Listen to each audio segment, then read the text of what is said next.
Oh, yeah. Welcome, friends. What's going on? It's going to be a very interesting show today.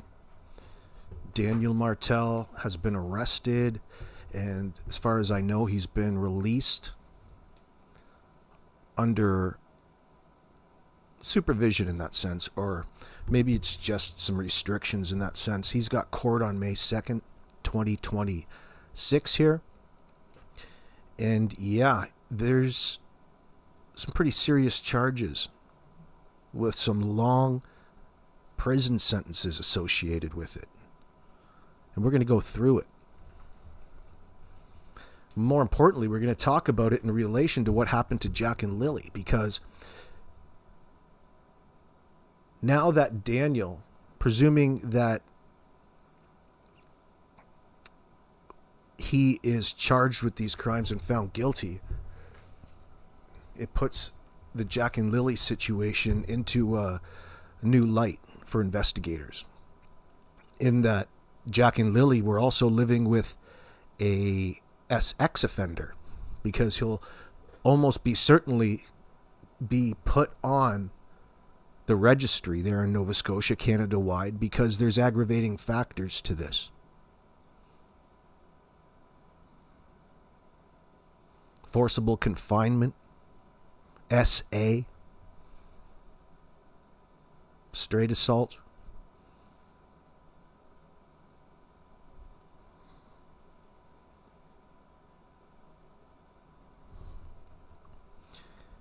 Brenda Bangay says, "Where there's smoke, there's fire." Woohoo! And guess who Daniel's fluffer is? It's you, Kent. Uh-huh. And Derwood. Oh, isn't that interesting?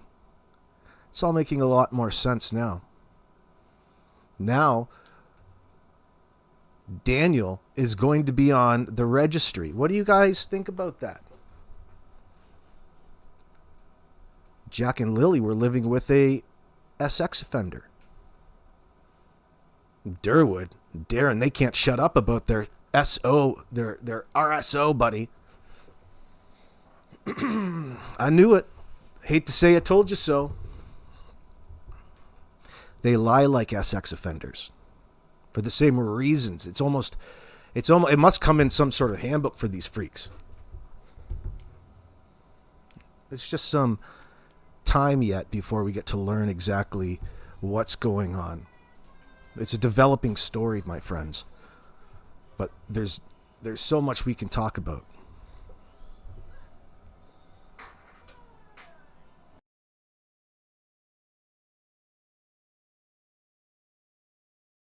Oh yeah, what's going on, SR? Good to see you, Jen.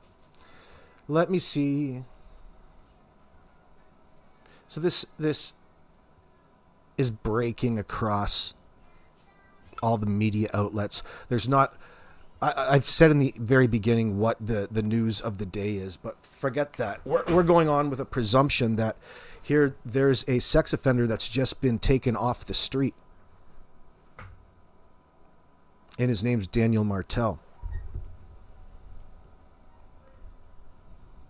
No wonder people were talking about how quiet things have gotten over there. Very interesting. Let's see what Global has to say. Stepfather of two missing Nova Scotia siblings is now facing charges of sexual assault and forcible confinement in an incident involving an adult. RCMP say 34-year-old Daniel Robert Martell was arrested Monday morning. He was released with conditions and is due back in court in March. Martell was in a common law relationship with Malaya Brooks Murray, the mother of Lily and Jack Sullivan. The children, who were aged 6 and 4 at the time, were reported missing on May 2nd, 2025 from their home in Pictou County.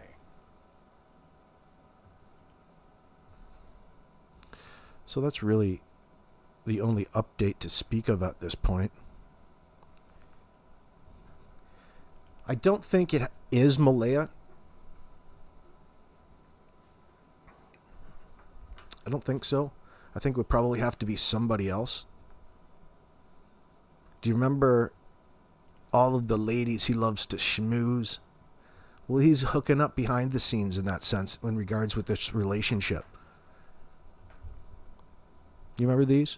I'll let you in on something, Danny says. Oh, the real Norbeaster. Thank you so much. TikTok, Daniel. Get bent. Thank you very much. That's so generous of you, Norbeaster. But Daniel, it puts these messages in a whole new light in that sense. Is it important that we know who the victim is? Not necessarily at this point in time.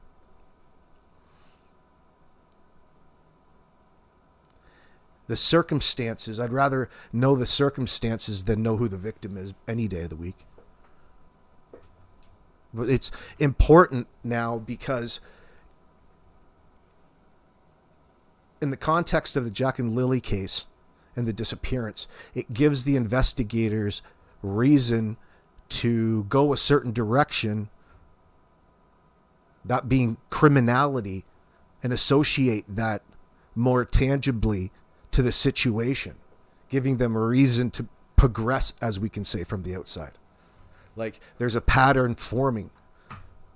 Oh, don't worry. The fact that Daniel's now a convicted sex offender and guilty of, aggravated SA and forcible confinement and in prison for 10 years has nothing to do with Jack and Lily. Oh, absolutely it does, because he's the dude responsible for it. He's the dude lying.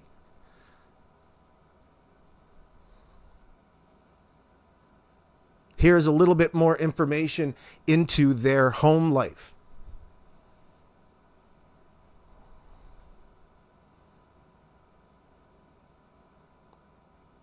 This is the message where Daniel wanted this gal to know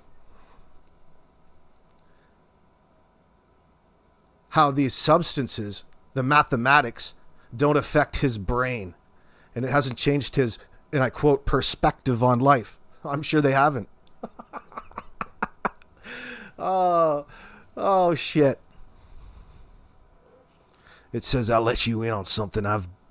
I can really do the sex offender voice at this point in time. Now, listen, this is like a Christmas present of 2026 come early. Because now people treat Danny exactly how he is in the community, and there's no fucking hiding it from anybody. We saw it a mile away. Walks like a duck, Danny. Now everybody in his community have a reason to look at him in that sense. And guess what? Judge the fuck out of you, because you are that guy. You've been found guilty in a court of law, boy.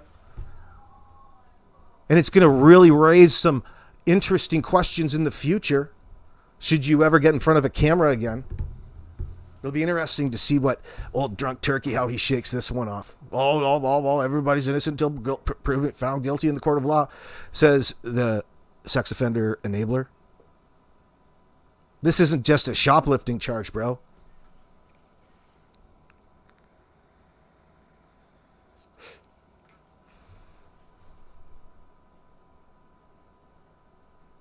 And I tell you,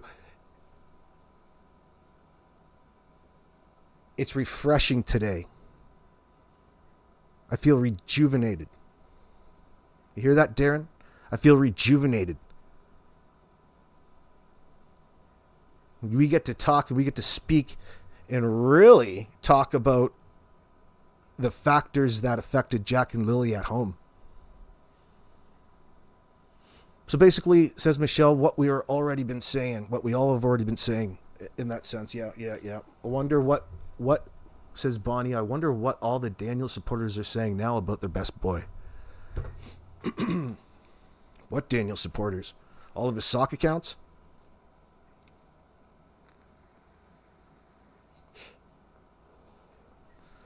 Surprise! Surprise, Danny! Surprise, buddy. You're on the hook for 10 to 15 in successions. Each one of those charges. There isn't going to be a whole lot of need to take a deal in these circumstances. So I have to expect they're going to be on the more severe end of things.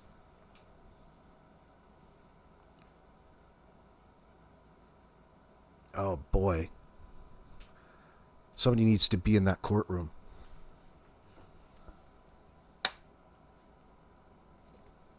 I wonder if he'll take the stand in his own defense.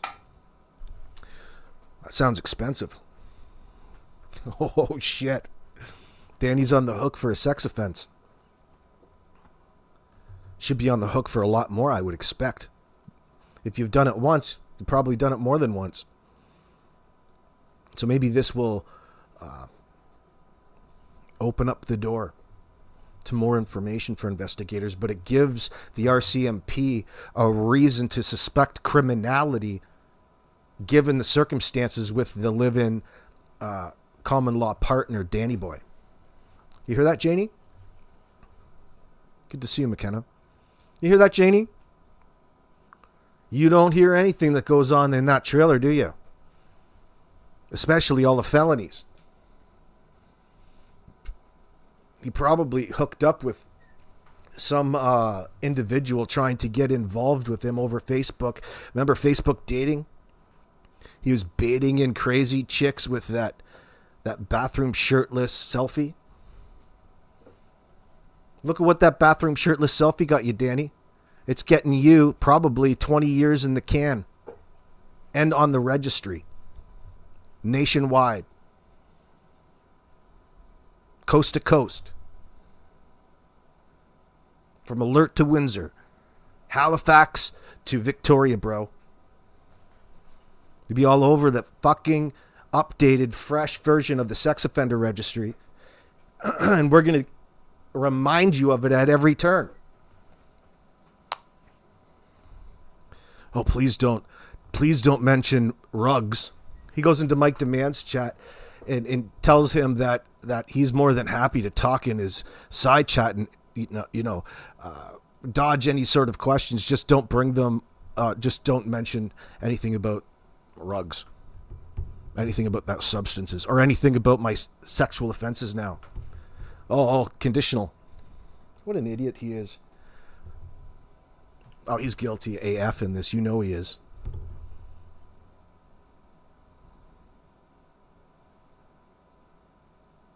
Fuck, I wish I saw that perp walk. Just some more awesome RCMP body cam footage to go through at some point.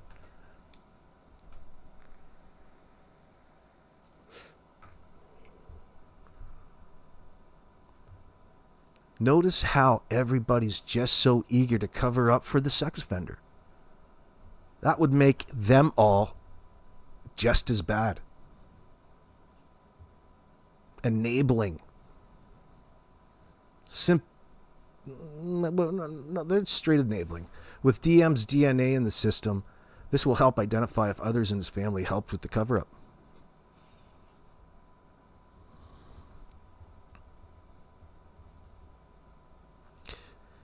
Well, Cindy Clark, you're saying patience, AB, if the RCMP has now charged DM, this is good for Malaya. Now her silence has paid off. Well, I don't want to speak for her. But maybe it's easier for her to open up when she knows he's behind bars for such a long time. She's more eager to share her story, if you know what I mean.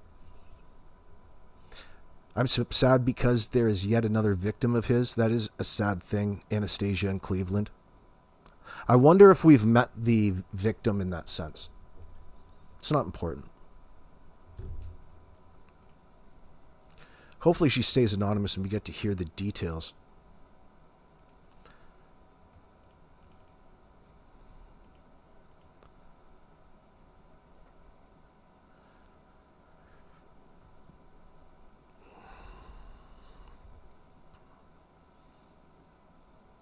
Where the hell is it?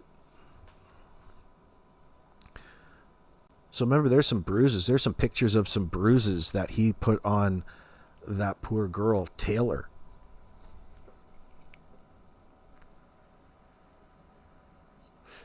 That would constitute, or that would be an example of an assault. But we're going far beyond that with these charges. I don't think it would be Taylor. I think this is another situation. But we can wait and see. We'll be getting that information in real time at some point. It's not necessary to speculate to death in that sense. We'll get to know. What's up, Mayflower? Hi, everyone. I'm not supposed to be on the phone at work. Did DM get arrested? What for? Well, Mayflower, he got arrested for 3 particular charges, and I'll quote them right now, and I'll read you the breakdown. If Daniel Martell is found guilty and convicted of SA in Nova Scotia or anywhere else in Canada, he would be on the Offender Registry, yes. Hold on. So it would be forcible confinement, which comes out of the Canadian Criminal Code, Section 279, Subrule 2. Everyone who, without lawful authority, confines, imprisons, or forcibly seizes another person, also known as an aggravating factor to the charge of SA, we'll call it. And its relevant section primarily is Section 271 of the Canadian Criminal Code, basic sexual assault. More serious forms under Section 272 with weapons, threats, or bodily harm, and Section 273 aggravated SA. SA is any unwanted sexual touching or act of violating sexual integrity. The punishment, it is a hybrid offense, indictable maximum of 10 years imprisonment or 14 years if the complainant is under 16, with a mandatory minimum of around a year. The summary conviction, maximum 18 months imprisonment for 2 years less a day if under 16, with mandatory minimum of 6 months. More serious variations, which applies to Daniel here. SA with a weapon, threats, or causing bodily harm, Section 272, is indictable only in many cases up to 14 years. Higher minimums if firearms are involved or the victim is under 16. Aggravated SA, indictable up to life imprisonment, involves wounding, maiming, disfigurement, or endangering of life. Just putting them in danger of losing their life.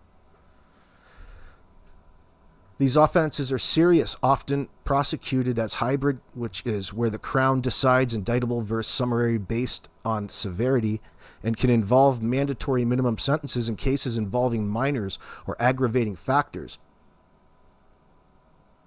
like weapons or repeat offenses. Convictions frequently include long-term consequences like SOR, the registry, DNA orders, firearm prohibitions, and no contact orders. Daniel, there's a recommendation here. If you're facing such charges in Nova Scotia, consult a criminal defense lawyer immediately. Oh, shit. They were doing something in the background, weren't they?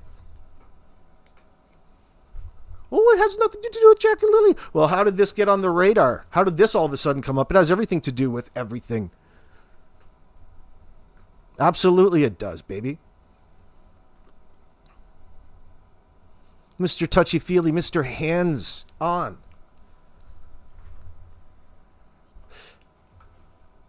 Much respect out to the RCMP today.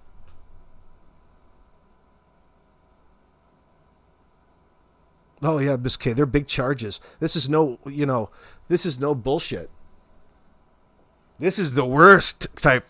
This is what Daniel Martell and everybody were lying so hard for, to cover up this part of Fuckface's private life, which crossed the threshold of criminality a long time ago. They're probably associated on some level. We're still finding all of that out. He's going to be, he's going to be fairly lonely, I would expect, in prison. They're going to keep him separated, protective custody. You're going to be with some people that you're going to really get along with well, Danny. You're not going to have to lie to them about anything.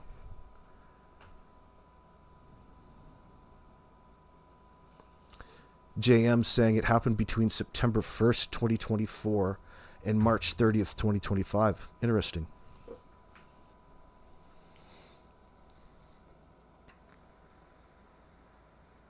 Well, there's a story that goes around that involves Hayden or involves somebody else. I don't really want to repeat it. Maybe it has something to do with that.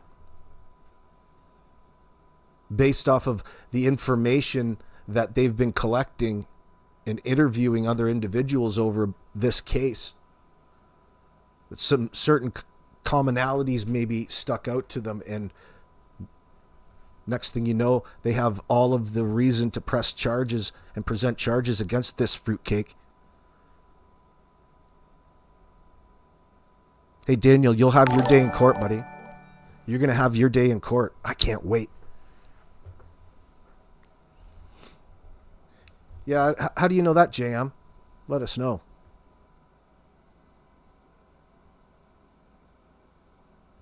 It's okay. Like, the more... I'm not mad that you're spreading that information, but it's not like it's information that we're not going to come to find out when they release it. So everything that Daniel does is going to be a matter of public safety because the dude is on the registry.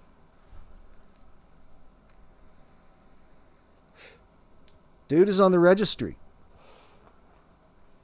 Uh-oh. Jordan, your buddy's on the hook for a crime, bro. Jordan, your boy Daniel is going to be on the SOR. What do you think about that? Any comment?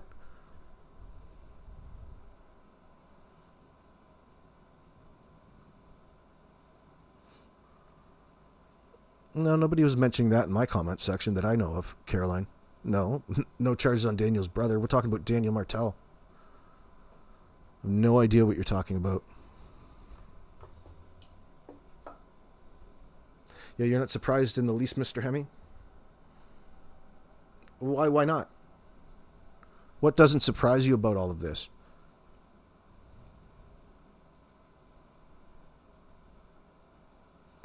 Daniel says, I'll let you in on something. I've done many drugs, but my brain can handle it. There's individuals out there that get destroyed by drugs and lose their perspectives on life.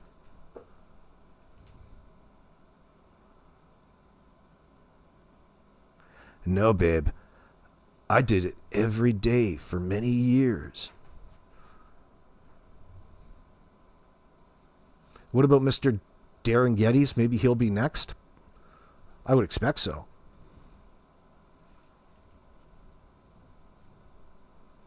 What sort of messages does he send these girls? Oh, good answer, babe. I'll tell you something. I got more people asking if I have a girlfriend. I said no. I know I lied. I don't like lying, but I want you to live a normal life as much as possible because I'm a serial rapist. Before you become the center of attention, you're going to be put all over the internet. Mm-hmm. Jesus. People would probably make up lies saying that you took the kids and all that stuff. But in reality, I don't care what people think because I love just being ourselves. That means a sex offender. Yeah. I like being seen with you in public, girl, because I love you. And that's what's important. I lied for you, not for me. Yeah, baby. That's what Daniel's talking about. That's the type of shit that this guy talks about with ladies that he's courting. These are the words of a conner man, a scammer, a dude who's anything but genuine. Who the fuck is talking to this individual? Listen, baby. Listen, I don't care what people think. After he tells you something negative about yourself. Oh, shit. It stinks of control. It's just this cycle that this crazy Danny's in because he can't stop taking and microdosing with the mathematics like a Nazi soldier on sentry duty. And this is like 1941. Maybe you should play Daniel in the movie, the daytime CBC movie. For sure, I'd do that. Actually, I'll go on the road with a one-man act and I'll play every cast member. I'll play every member, including Janie. Derwood, Daniel, Kent.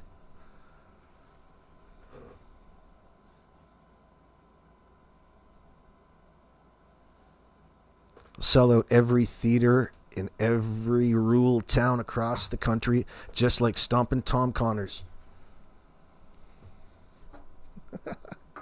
We'd be playing at the Horseshoe, making a special. Yeah, go ahead, American Justice. You can steal the picture and take it up to Grok to modify any way that you want.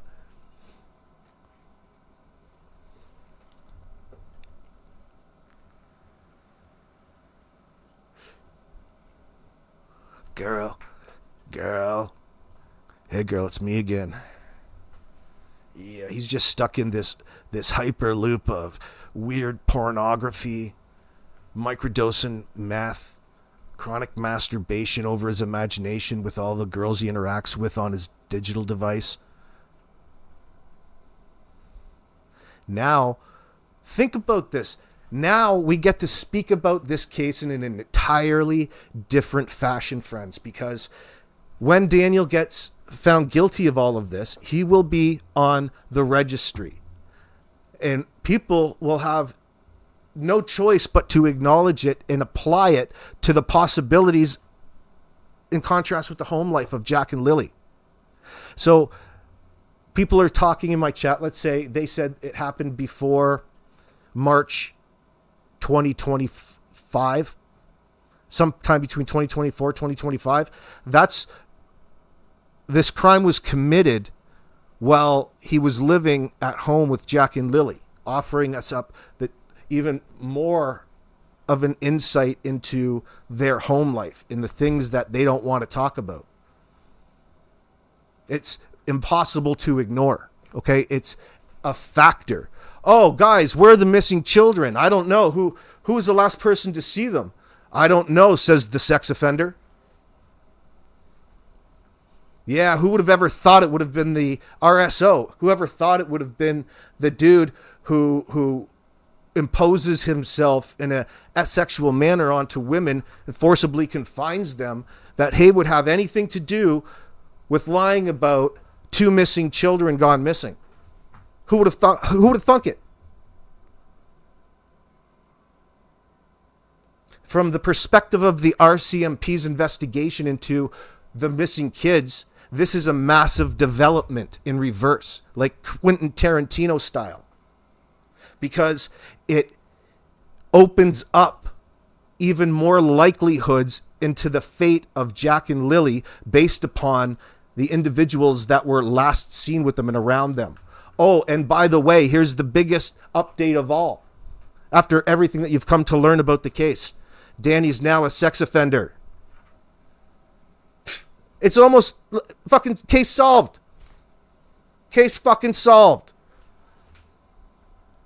You hear that, Darren? So yeah, it has everything to do with what happened to Jack and Lily. And guess what? I guess there's no more using that excuse on Bradley Wong about how unreliable he is with his recent criminal history, considering what the hell Daniel is on the hook for. 25 to life. Dude, he's going to have multiple consecutive life sentences. And he's probably serial. Absolutely he is. We got a real East Coast Paul Bernardo here. Especially when you look and scope out onto the escalation and the type of a pervert that we're dealing with. And Daniel's every bit a perv. A weird one, dude.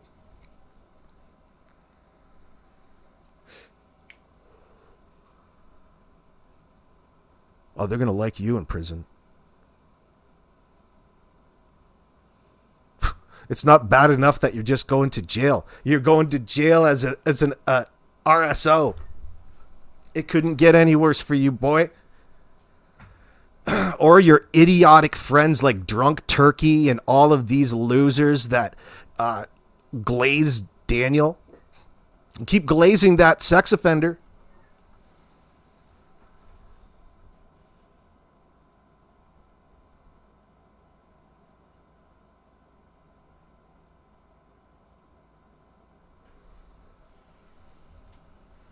A violent SO that should not be around children. Cali OG Hip 1959's reminding us. Let's get real. MBM was that blind or scared to death in the situation she was in. That was a factor, Cindy. No doubt. It would have had to have been.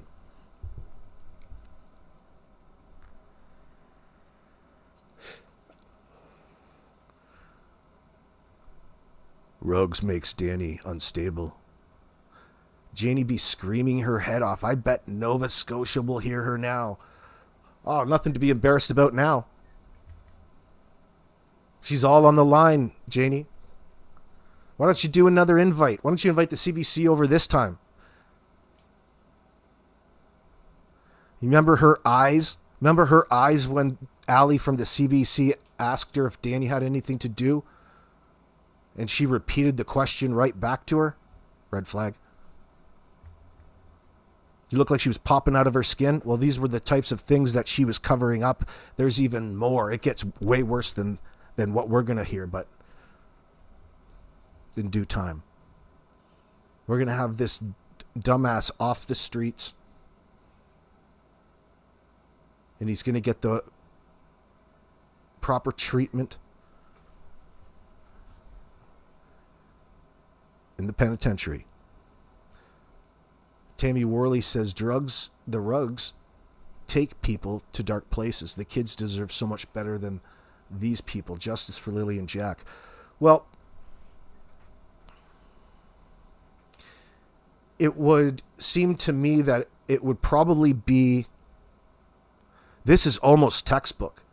When you talk about intrafamilial violence and its escalation and all 8 stages of it, this relationship is almost textbook, considering the first 2 weeks of their honeymoon phase of getting to know this love bombing phase, from randomness into Patty's house in 2 weeks. Things started going wrong at that point, and it never stopped. Daniel's always lying to her. He lied to get in there, lied to get her out of there, and once back home and in his own comfort zone, things were getting a lot worse. But now that she was having Meadow and things were out in the open, like, the real Daniel started coming out, the worse and worse that it got for Malaya. And she probably just learned what to do to get by, but there's no taking back her allegations in this circumstance. She tried to minimize them.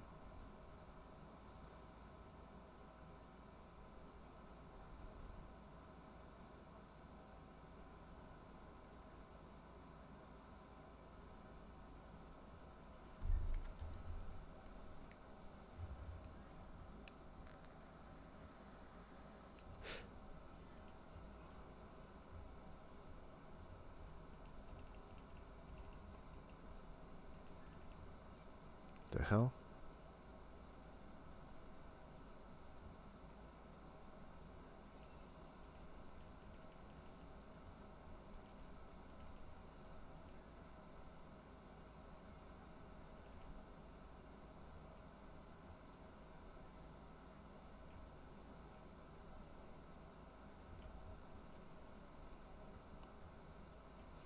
Are you ready? You ready for these words from an SX offender? Danny says, this is August 21st. You get to see me tomorrow. Then you get to lay beside me as much as you like as I feel you up and touch you and kiss you. Mr. Romance, eh? Oh, fuck. Stop. This case could be over soon. Malaya just slipped up and told a lady that she knows where the kids are. I just got off the phone with lead major crimes investigators and told them. Oh, thank God. Think about what it is he's trying to do there. No, you didn't, dude. You're trying to butter this chick up and look important like you're just this man of the hour, Super Danny. Super Danny, the tweaking SO.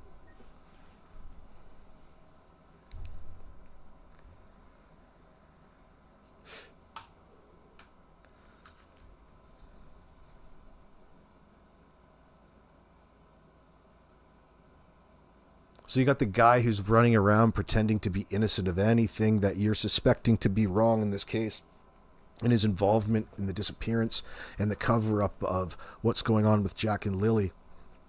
In the background, sending messages to rando women that he's trying to mac and get with, talking about how the other person he was with was completely responsible for things, and now he's helping out to bring her to justice. Boy, I think that's getting a little bit far off keel. You're off kilter.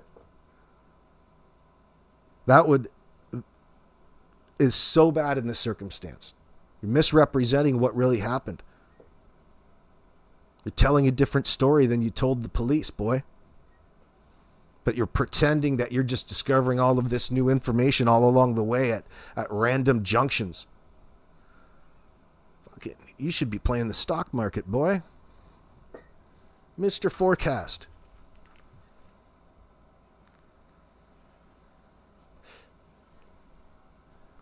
In hindsight, says Meredith, everything Daniel has said looks terrible for him and almost comical. Meredith, high five. High five in my chat, you know. You're absolutely correct. It's an absolute joke, and it reeks of the type of lying that other sex offenders before him have demonstrated, especially on camera, that you can compare, which is fantastic for people who are creating.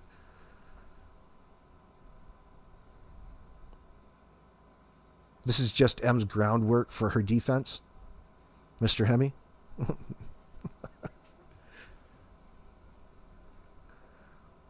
Well, she'll have a defense, a basis. We need to know more information. We shouldn't be presuming too much in that sense. What's going on, Queez? Glad to hear we may be finally getting justice for Jack and Lily. Well, step one.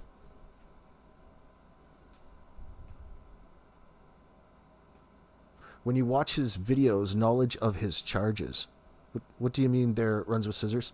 Good to see you, by the way. So now we know there's a strong possibility the children were on top of the neglect and blackened eyes. Not necessarily. But, like, we need to know more. Not necessarily. We're not saying that. That's not a definite. I mean, it's a possibility. Because where does this maniac stop at, right? And he's around the kids nonstop, objectifying them. I hope not, but I hope the truth comes out in the circumstance. You don't necessarily have to be into small children in that sense to be on the registry. Daniel's charge, because of the aggravating factor of forcible confinement, he will be. There's never been a situation like Daniel's, should he be found guilty, that wouldn't result in a judge putting him on the registry, even though it's not a guaranteed for every case like it used to be.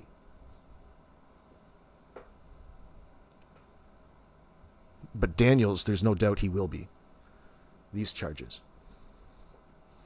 Yeah, Runs with Scissors, he was so strung out. You know it, girl. You can see it. You can see it. You want to go take a look at a little bit of it?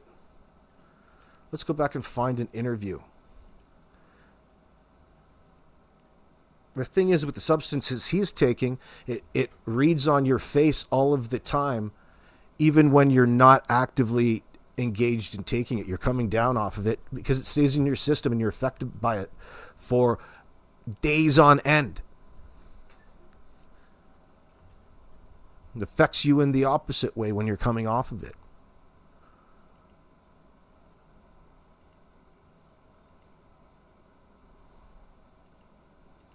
Look at that. Guys. There's the catfish. Logan. Oh, Daniel's proven himself over and over and over and over and over again. What do you think there? Key enabler of this SO. 6 months, Daniel Martell doesn't believe Lily and Jack Sullivan are in the woods near their home in Lansdowne Station. Everything's been searched at this point, so I think everyone's just looking to, what's the alternate you know, what could have happened to the kids other than being in the woods. Well, I wonder what his ex-wife thinks. Probably it's not a surprise to her.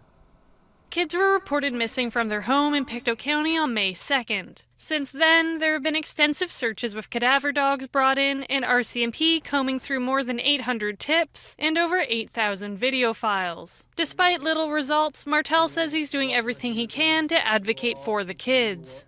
You know, I'm just trying to keep the public informed as much as I can. Woo, says the yet-to-be-convicted offender, the SX offender. Whoa, Danny. Nothing to see here. Just an SO lion. Perfect example. And I don't know if I'm the best voice to be speaking for Lily and Jack, but Right. you know, I'm still going to do it anyway and for the kids. Martell was one of many who attended the silent vigil at Stellarton's RCMP detachment to mark Jack's 5th birthday on Wednesday evening. Many of who came with the hope the event will keep the story at the forefront. For the maternal aunts of the kids, the last 6 months have been difficult, especially with speculation and accusations online about the family. Holy shit. Holy shit. Did I just see what I think I saw? Holy shit, soldier. Right there. Look at the trinkets. There's Kent's little trinkets. What a dick. You're disgusting, boy. Glorifying a tragedy. About the family.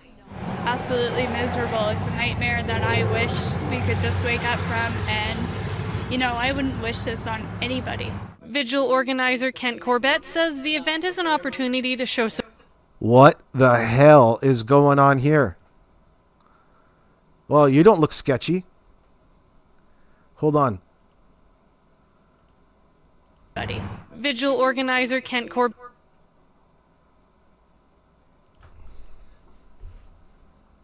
Stranger danger, boys.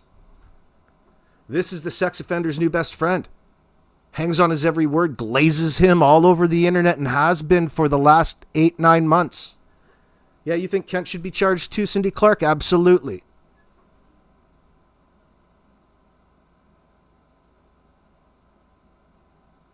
The hell is going on with you? Disgusting. Corbett says the event is an opportunity to show support to the family and bring the community together.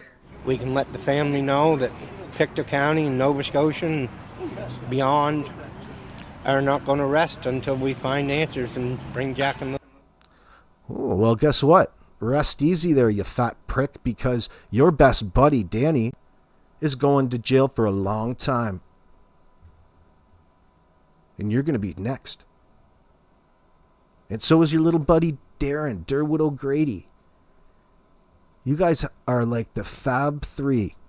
And Janie. Let's not forget Janie. The Fab 4.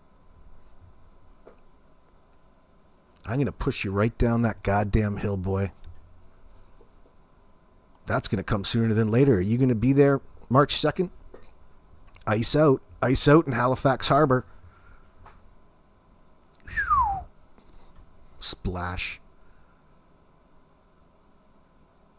You probably float. Probably bob around in that harbor like a gimpy noodle. I'll pull you back out. I'll pull you back out just to roll you up that hill and throw you down it again.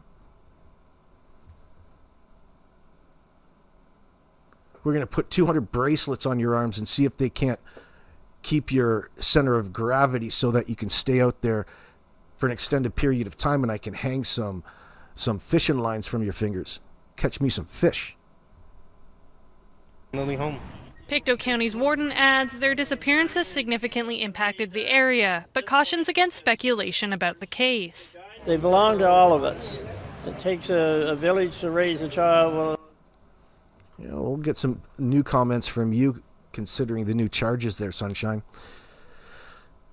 Roderai, who is this Kent guy? It's Kent. That's the guy who Janie thanks That's Darren Getty's buddy in the background who's assisting in the case and doing the bidding of Janie and sex offender Danny. And they were guilt-tripping old Robert Parker here for the longest time, to the point where he showed up only for Janie to claim that she came after him and started berating him with all kinds of shit, like it's too late to help us out at this point in time. Janie's pretty close to having a nervous breakdown, I would expect. Well, thank God you still kept your dignity, Robert Parker. They were being gaslit since the very beginning. It also takes a village, the whole county, to protect these children. For Martell, he's touched with how many people came out for the kids.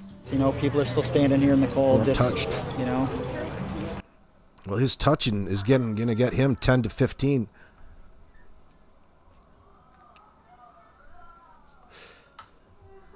Carol, you hope they all get charged with obstruction, conspiracy, conspiring, or being involved in Jack and Lily's disappearance. Absolutely, they will be. This is just a step in that direction at this point in time. They can be a hell of a lot more open with you when they've got this douchebag packed behind bars for 10 to 15 years. They don't have to lie to you in a way that's not going to be conspicuous. There's going to be a reason to update the public on this scoundrel because he's a danger to the public. That's why he's going to be on a registry. Nationwide, Halifax, all the way to Victoria. From Alert to Windsor, even way down in Pelee Island. All the wineries on Pelee Island are going to know who you are.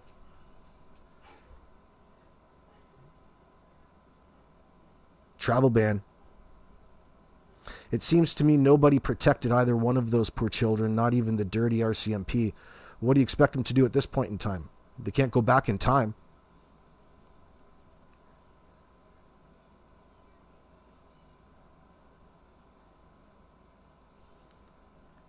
Brenda's so excited. Does anyone know if Daniel's court case on March 2nd will be an open court? I want to book my flight tickets today. We'll go right ahead. There'll be plenty of seats. You'll be like the fourth tourist this year. Yeah, there's plenty of room. Don't worry. You don't even have to book ahead. You can just walk in and go sit down. But no, it's not going to be something you can watch. You'll get updates. They'll have a reporter in there. You'll have to get their translation like this is the 40s or something, right? They don't make it into a circus like they do in the States, unfortunately. Well, it can be turned into a circus, all right, just not over, you know, they don't put ad revenue on top of it. You have to come here for that.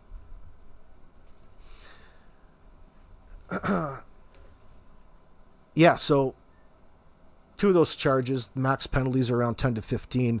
We have to expect one of them's going to be close to the max in that because there's aggravating factors. Do you know what I'm saying? It's not just a straight assault charge, which max is out at 5, minimum. I think it said 1. But listen, there's a series of sexual related charges here, all related to this dirty's exploits. Imagine all the stuff that we don't know about yet. I'm so happy that the RCMP took this course of action in that sense. Surprise! I almost shat myself. I almost banned somebody for telling me this news in my comment section because I thought they were spamming me until I'm like, oh, I saw somebody else live and I'm like, ooh, just breaking. Very happy. Runs with scissors. You're already here. Where's here that you're at? Port Glasgow? Where are they gonna? I wonder where the arrested or where the. I wonder where court is going to be for him in that sense. Does it say? What's going on, Jules? Maybe I'm thrilled to hear of this arrest. Yeah, so am I. So am I. Even though you'll see the odd one. This has everything to do with the Jack and Lily case, number 1. Even though the charges have nothing to do with Jack and Lily. These charges automatically make the person involved in the trifecta of douchebags left alone with those children to now be recognized as the scumbag he is and found guilty in the court of law and on the registry, which is going to impact the case in a way that's going to, well, hopefully resolve it a lot more quickly than we were thinking yesterday, which is a great light at the end of the tunnel. Because now, instead of, what do you think all the RCMP are thinking? Dude's now a sex offender, dude. Found guilty. You're in trouble, son.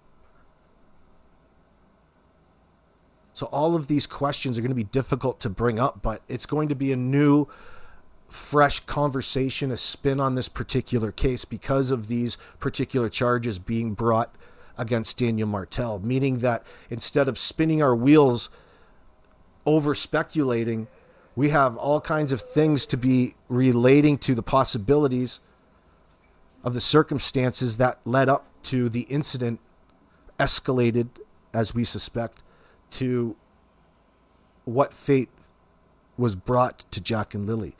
An innocent 4 and 6-year-old child. 2 of them. Think about how sinister, how evil. 1 is bad enough, but 2 is almost certainly on purpose, malicious, pre-planned, preempted, anything but an accident.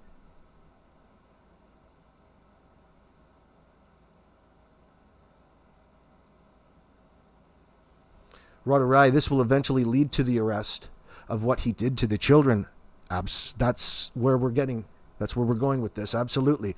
This is the beginning of the end to Daniel Martell, and the conversation from the perspective of how he was handling it up to this point will go down in history in incidents like this as the comparison for everybody else, because there's going to be an unfortunate another situation when it arises and the parents are lying and doing their fucking thing, and people will compare it to just how much these fucking fools said in front of a camera that you now know to be a complete bullshit and utter lie, not just suspect it based off of deception indicators and statement analysis, but because of fresh information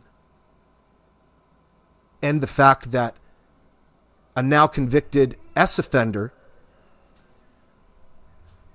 is incorporated into what led up and what happened on May 1st, May 2nd. And the life that old Daniel was leading, that's just even more interesting.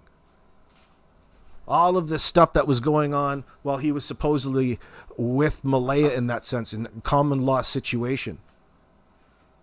He had a whole harem of hussies. Or attempting to collect them.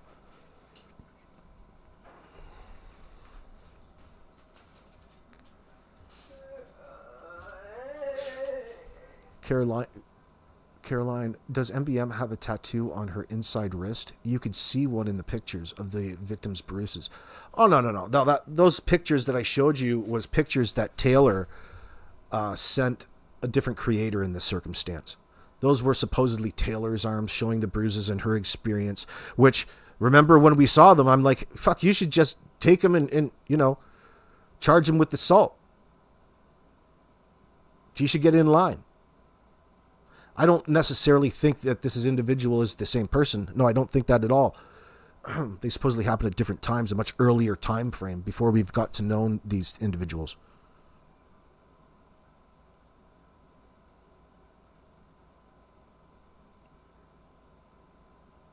Oh, thanks. I'll pay you later, 444.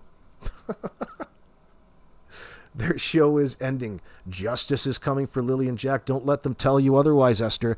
Keep the faith in that circumstance, and look what happened. I mean, it seems odd to celebrate these sort of charges being brought, but when you don't and aren't being presented anything else in this circumstance where there's 2 missing children, and all of a sudden this sort of thing arises, it's a reason to celebrate if justice is what you're after, like we are here, ultimately. Mind you, our focus is on the deceptive practices, the lies, the bullshit. And of course, in this circumstance, we didn't disappoint. Because there's plenty of this nonsense with Danny.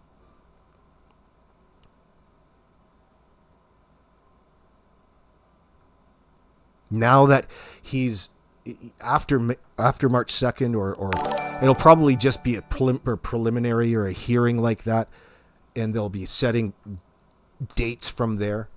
But I wonder if I would expect that you would be able to get copies of the discovery in that sense. You would think so.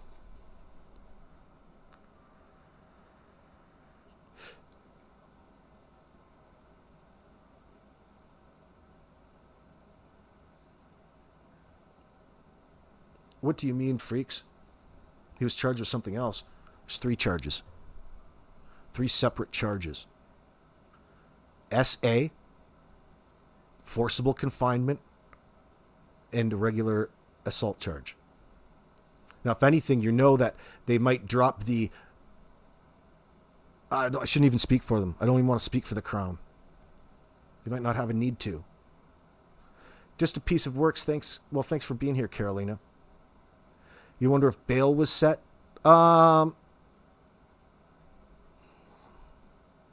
There's conditions, Meep. It's not technically out on bail. We don't have the same sort of situation. But there's ways, in this circumstance, probably how the report came in and how they're presenting it. He's not seen as a threat to run or in that situation. Promised to appear.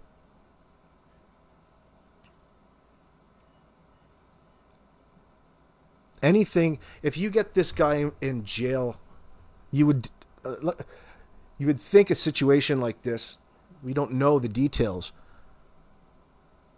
but let's say he is somewhere in the middle of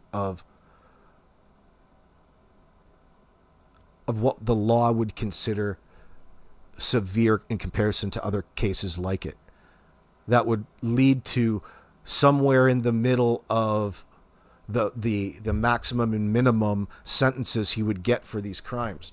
So probably, I'm saying 10, 12 years, maybe more plus.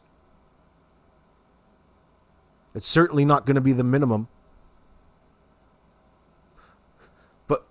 What that translates to is having him tied up for years and in a situation where you can now control Danny like he was trying to control everybody out here in the public. Now the RCMP can set up their little honey traps in the prison because, well, Daniel's just that easy. And they can get him into confessions that can further help the case with Jack and Lily. Not to mention all of the things that all of his comrades are going to hear inside the bars of that penitentiary that they can bring forward as evidence. But that's the RCMP's cup of tea. That's where most of these confessions come from, you'll notice, especially with the RCMP. You see it all over YouTube in situations where they plant, like an undercover cop, and he poses as another prisoner for a period of time. So who knows what they're planning for Danny, but they might not even need it. They might have all kinds of information available to them that they're just waiting to make that next step, take it to the next step. Perhaps other women will find courage from this and file charges as well. 4 weeks in February to boost this up a notch. Yeah. I don't doubt that there's other victims out there. He just didn't turn that way overnight. He's been admittedly induced into this psychosis that he denies for admittedly years. If you're microdosing mathematics, you're inducing a psychosis when you alter yourself from reality.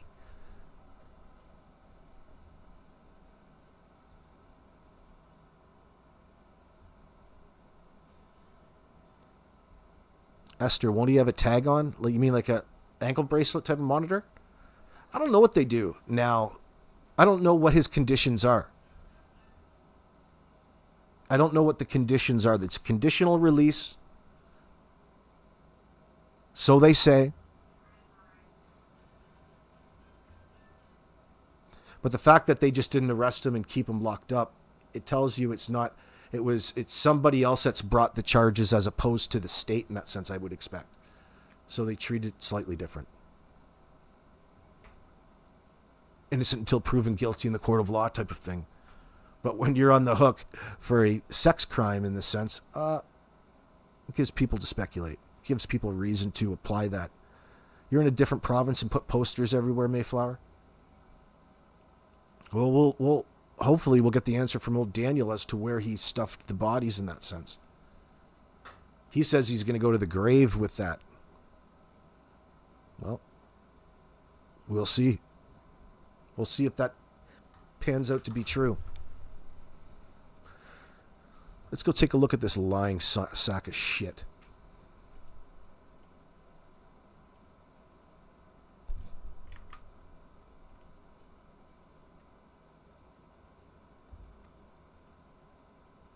Old Danny boy. Old Danny boy. Ooh, 1 hour ago. What does this say? Genius is 1% inspiration and 99% person. Facing charges of sexual. Martell is facing charges of sexual assault. Martell is facing charges of sexual assault, and forcible confinement. Martell is the stepfather of missing children Lily and Jack Sullivan. RCMP have confirmed they arrested 34-year-old Martell on Monday. Police say the victim is an adult, but are not providing any more details. Martell was living with Lily, Jack, and their mother when the children went missing from his family home in Lansdowne, Nova Scotia, last May. Something tells me that Janie was crying today. Whoa, whoa, whoa, whoa, Janie's crying. Wow, wow. What's going on, Jay Foray? Is that Justin? Yeah, it's Justin. Good to see you. J9 Mac. If the Crown doesn't think that they have enough, they won't have someone arrested. This will take a long time to go through court. Well, we'll see about that. We'll know a lot more on May the 2nd, or March 2nd, excuse me. Very serious charges.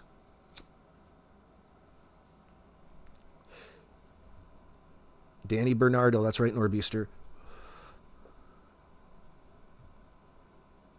You don't hate that song, Meep. Stop it. You just hate the way I sang it. It's very nouveau. They have said it happened December 1st, 2024 at Garlock Road. Well, I'll take that with a grain of salt for now until we hear more, but okay. Interesting.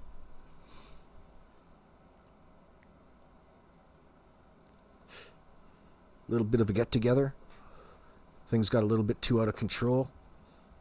Happened on Garlock Road. Daniel probably went and macked this chick from Facebook dating, brought her back.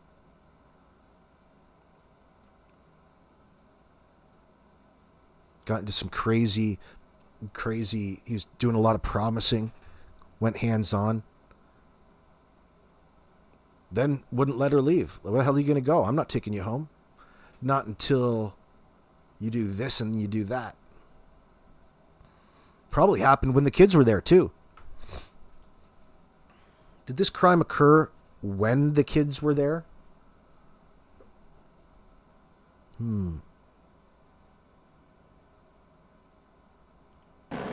The woods surrounding the home was searched for days, and RCMP Major Crimes has been conducting an extensive investigation. But little is known about what happened to the children, and so far, the case has not turned criminal. Earlier this month, RCMP... But it will. It's going to. It will now. This is the first step of it. In the way that she's referring to it. Now you've got this guy locked up. You've got no reason not to label it a certain way and warrant further public investigation in that sense.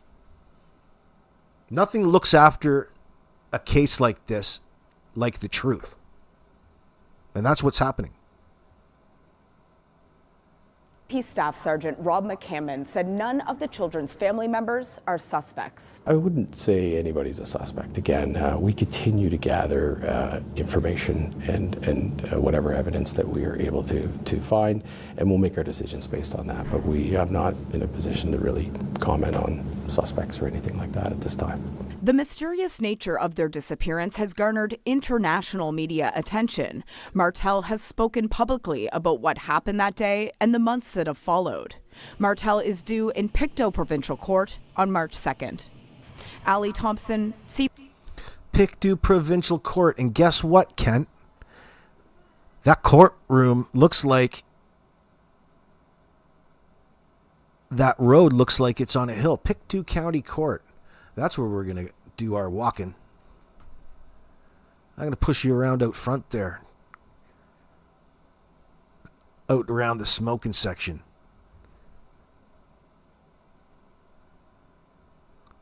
Might even hold your cigarette for you. Before I slap you silly, boy. Then I'm going to roll you out into the middle of that intersection. And that little cart of yours is going to get fucking T-boned by a Tesla. Hell yeah. You're not even going to hear it coming. BBC News, Halifax.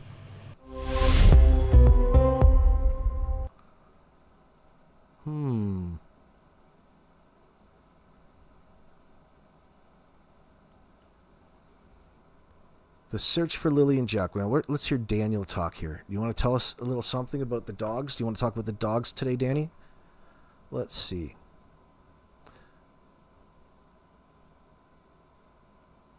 You want to come over? Want to come over so I can touch you? Let's see.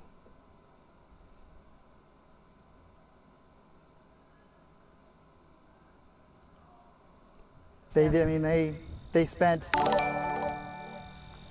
every hour they could searching, not, planning or anything like that. Yeah, Mr. Helicopter Hands. Remember this?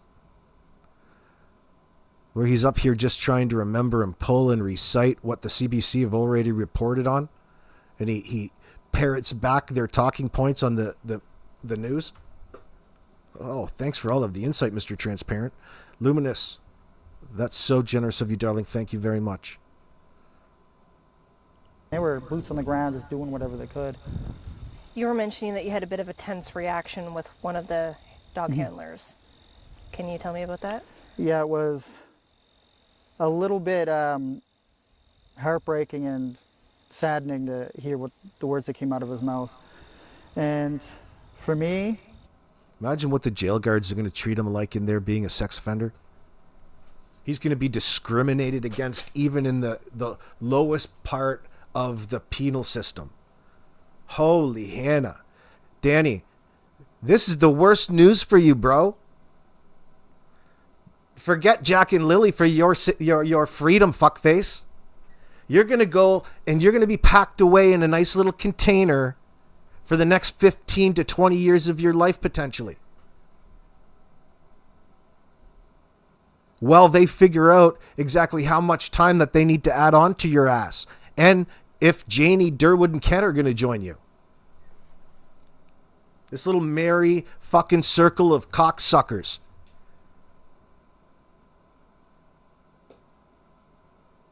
Really fucked up this time. Mr. Romance. And all I was trying to do was ever help.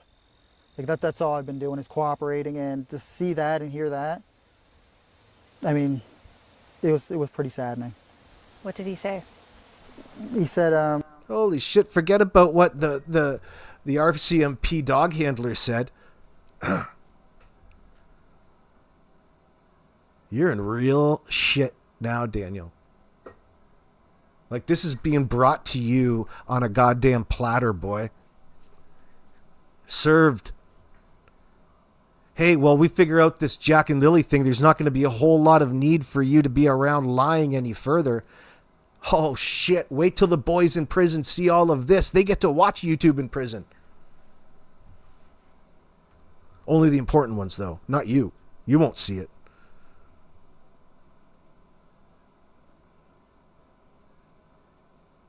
You're going to have people like me come up and visit you while you're on lockdown and ask you questions.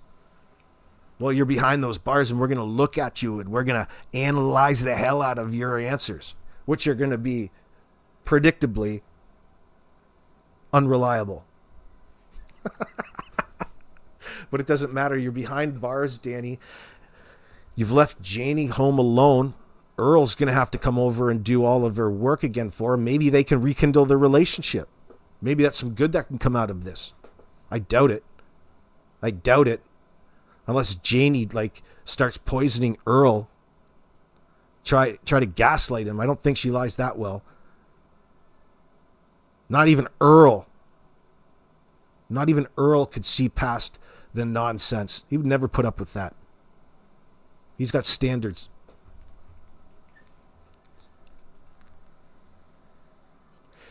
Janie, you fucked that up way back when you made love to that contractor.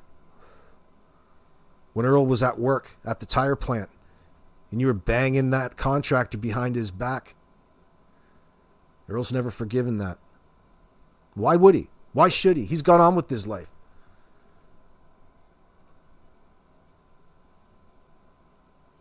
But who's going to chop all that wood? Who's going to listen to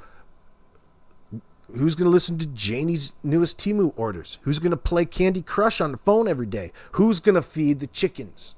Who's going to help clean up all the shit and the rats in the walls? You watch how fast that place cleans up around Garlock Road when Danny moves out. There's a reason to put a paint job on the outside. Oh, how about a little fresh coat of off-white? Fantastic. They even put them in a spray can. You could do it in probably an hour, Janie, with an air hog and a little paint canister and a gallon. Probably do the front of that place real quick. You guys put up that damn fence. You could have had that up and painted. It doesn't even look like a fence. It doesn't serve the purpose of a fence. See, the problem is you're only using 1/3 of the lumber. Your fence has got holes in it. So there goes privacy. It's not a privacy fence. Not a fence to keep the dog in. Dog can get through it. It's a reason to go out there and exert your authority on Malaya and the kids if you're Janie and Daniel. None of this cockamamie fence shit started until Malaya got there. Daniel, come out and fix this fence. You come out and hold this board. You don't know anything about carpentry. I need you to balance the other side up while I try to put this nail in. You know how it goes. I need you to find your tools. You come on out here for a while. Bullshit. Bullshit. It was Janie's way to indenture. That's a good term. Indenture Daniel and Malaya as they stayed here. And she was working them. You're gonna contribute around here if you're living under my roof, you kids. Whatever goes on up front there. Whatever goes on up front there, like the sexual assaults that she doesn't remember hearing. That's his business. He's a big boy. Whatever he's done is his responsibility. Now we're understanding what she's talking about a little bit more. Oh.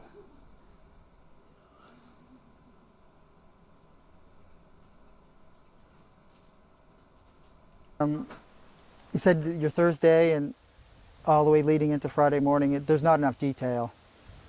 And I said to him that Thursday was just an ordinary day until I woke up on Friday morning. You know, this judge is bound to have a comical. This is going to be fairly entertaining for the judge. I can see it now. Think about the nonsensical shit that this asshole is going to bring to you for a defense in court. Well, I don't know. What are you going to borrow your money from? Are you going to borrow some fat stacks off of Kent and Derwood for your defense? Oh, fuck. Price just went up. $10,000 for a retainer on this one. This is high profile, especially with a character like you, fun boy, who's already associated. Well, we already know the answer if you're guilty or not. Man, he's a victim of circumstance, the Three Stooges would say. He's a real victim of circumstance. I think there will be some properties going up for sale when this clan needs lawyers. I'll be the first one to put a bid in. Anybody else? Anybody want to take a percentage of Garlock Road? I'm in for a couple grand. We'll turn it into a Pictou County, what do you call those? We can advertise it, bed and breakfast. We'll put it like a little bed and breakfast, and we'll turn it into a glamping spot. We'll have some power. We'll have a big screen TV and a big Conestoga out back. Chickens running around the fucking joint. First thing we'll do is let them out of that cage. We'll have some free run chickens up in here. Put on some more boards on that fence. And we'll put a big old rock right in the front yard.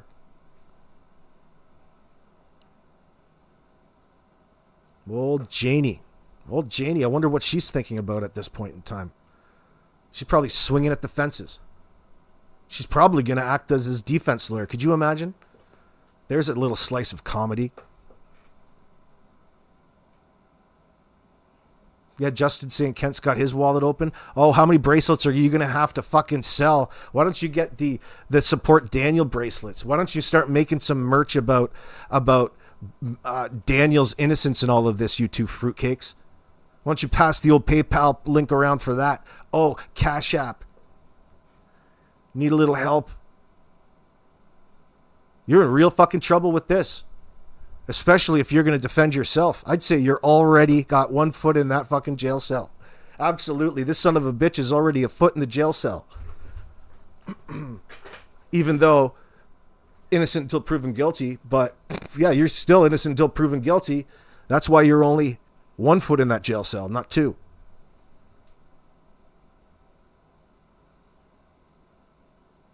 I think it's highly representative, and it's a real statement to the public as to how serious the RCMP treat this fucking knob in light of Jack and Lily going missing.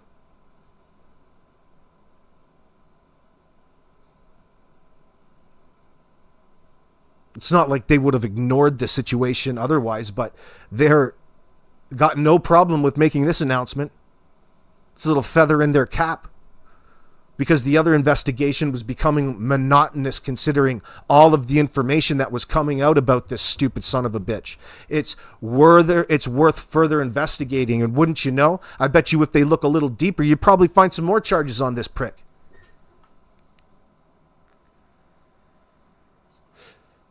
This motherfucker's jerking off in the bush while he's looking at you eating dinner at night. He's weird, dude.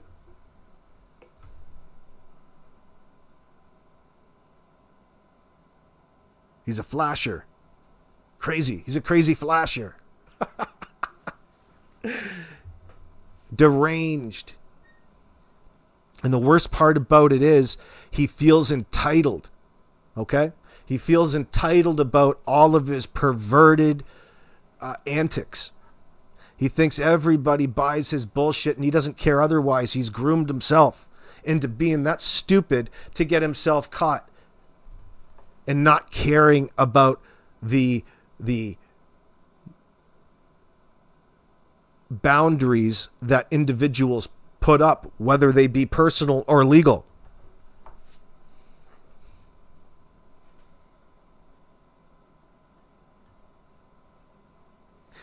Jay Ferre saying, I guarantee more charges are coming. Absolutely. Without a doubt.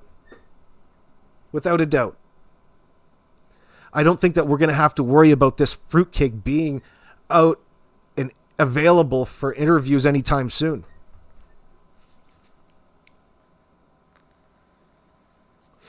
You want to talk about a new trigger point for Daniel. He wanted to avoid at all costs certain things about talking about. This is going to be a glaring one.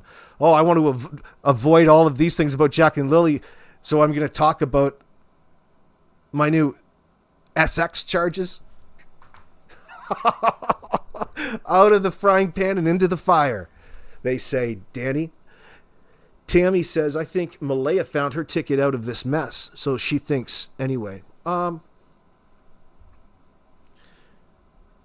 know. No, I wouldn't say that. I'm not putting any presumptions on Malaya at this point in time based off of what Daniel's actions are. This is something that we've been talking about for a long time.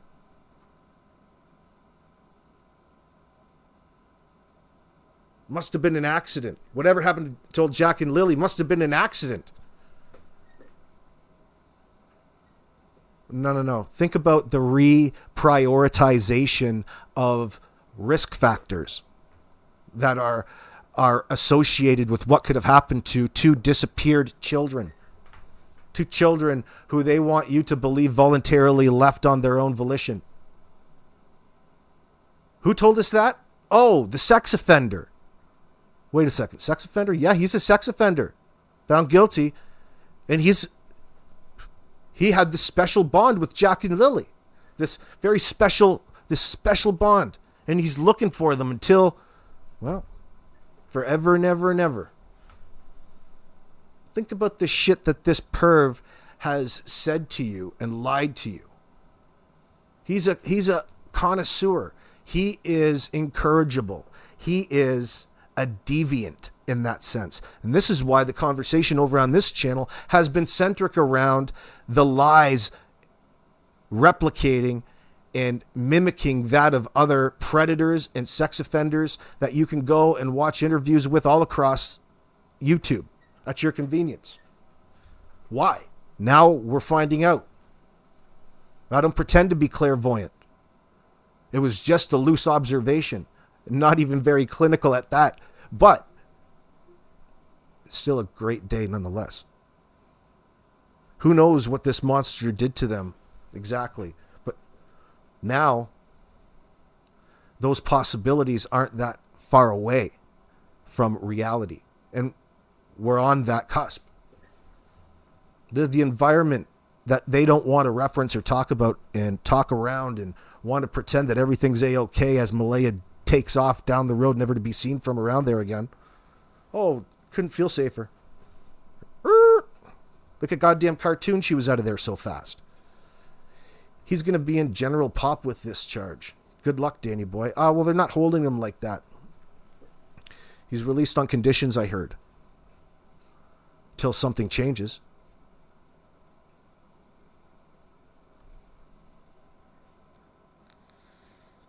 Oh, we'll let him off with a talking to. We'll let him off this time with a good talking to. Hey, Danny? How are you going to talk yourself out of this one? Is he going to try? Does he try to talk himself out of this one, or does he prioritize looking like a victim? What do you guys think? Let me know in the comments section after, those watching in the future. He can't lie his way out of this, says Princess's Pillow. He left actual finger marks on her. Maybe he only meant to grab her gently, and this is just that violent. He actually didn't mean it, guys. No, it's just a big misunderstanding. Something crossed the threshold for the responding officers to go and arrest them on the charges. And it's goes far beyond somebody's word in that sense. There's more meat to this in that sense. It wouldn't be the first time that there's false allegations, but somehow I just don't see it in this circumstance. Especially how they're portraying it in the media. Especially in light of how they've been treating and almost annoyingly standoffish, frustrating with how things have progressed in their public statements over the past 8 months. It's been unsatisfactory. Seemingly making us question what the hell's going on back there. But again, we have to remind ourselves that it was the evidence building period. And wouldn't you know it, this has been the most interesting development thus far. Something that had already occurred while Jack and Lily were living there somehow hasn't found its way to the surface. We don't know about. Very fucking interesting. What other tricks do they have up their sleeve? What other things do they have ready to go that we don't know about? This was one of them. Restores my belief in the system, especially specifically related to what's going on here with Jack and Lily. This, like it or not, has everything to do with the case, but you're not going to represent it like that in legal jargon. Oh no, this is a completely unrelated circumstance. Oh, but listen, well, have them explain it to us. It makes one of the people involved even more risky than he was presenting on May the 2nd when they took their initial statements from these fruitcakes. Oh, ends up that he was a felon, just not charged. He was a sex offender at that time, guilty of this and that. What else would this and that be? And how many times has he done it? Can't be the first fucking time, can it? No, don't think so. Years and years of this sort of substance abuse. This is exactly what it looks like. This guy has gotten out of control a long time ago. Logan, that's what he's proven himself. Janie's going to be crying now saying, my Daniel didn't do a thing. My gut tells me that. Oh yeah, she's still waiting on that heart to drop, that feeling that she gets that she can't just describe. She can't describe that well. You know that thing? Oh yeah. For sure he will be crying now saying, my Daniel didn't do a thing. Yes, for sure he will not get custody of Meadow. Oh, ha ha ha. Oh, by the way,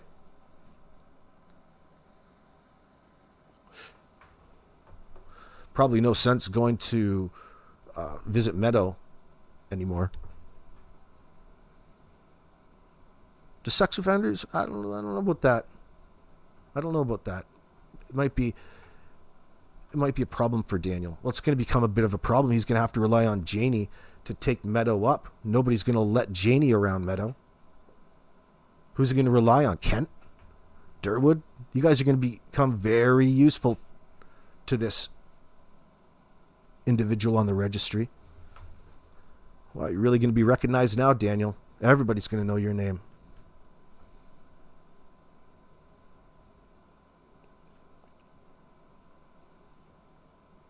Yeah, Colleen, I hear you. If somehow I get messages from a chat I didn't know I was a part of, I called them out and left the group. April, are you talking about up on Facebook Messenger and things? People adding you to weird groups and your phone ringing all the time. That's kind of the tricks that old Derwood likes to get up to. It's a real kick in the nuts for all of Danny's support here. Oh, it's going to double down on the support. Kent's going to make those t-shirts and those window stickers. What's this window sticker going to say, Kent? Oh, Callie, no way. They can't disassociate from him now. Now you know why Derwood was talking out of both sides of his mouth in that sense up to now. Because when the shit comes out and people recognize Danny for what it is that he is, don't associate me with him. Oh, I remember I told you. Makes sense why he needed supervised visits. Yeah, he's got a bit of an issue. And it's not just with one person, it's with everybody in his life. Except his mother. Kind of like Norman from Hotel Bates. Oh, wow. Yeah. Hello, I've got a room you can stay in. You bet Derwood's going to say that this is what he was referring to with Daniel, LOL. Oh, somehow Derwood will have forecasted this, I'm sure. But again, he plays the position where he's closest to Daniel, but he goes out and tells the public that he's against Daniel. And it's anything but, quite the opposite. Just in order to get you believing in something that's not true, that means that you're easily controllable in that sense to Derwood. Remember, these are sex offenders. Okay, these are manipulators. Everything has a double meaning to Derwood and Kent and Daniel and Janie. They're all hiding the same sort of thing. They're perversions in that sense. It's absolutely disgusting. And this apple doesn't fall far from the tree. Janie's probably one herself. Only hers is more bizarre, and it has to do with barnyard animals.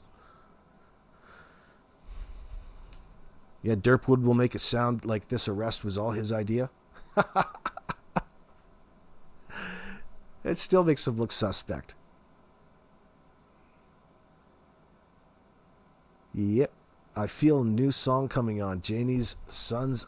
Yeah. There's a new one, Miss K? Oh, no doubt. There'll be one in the works. A reason to have one. A funny one. And that's when, like, life changed. There was nothing like life changing on Thursday.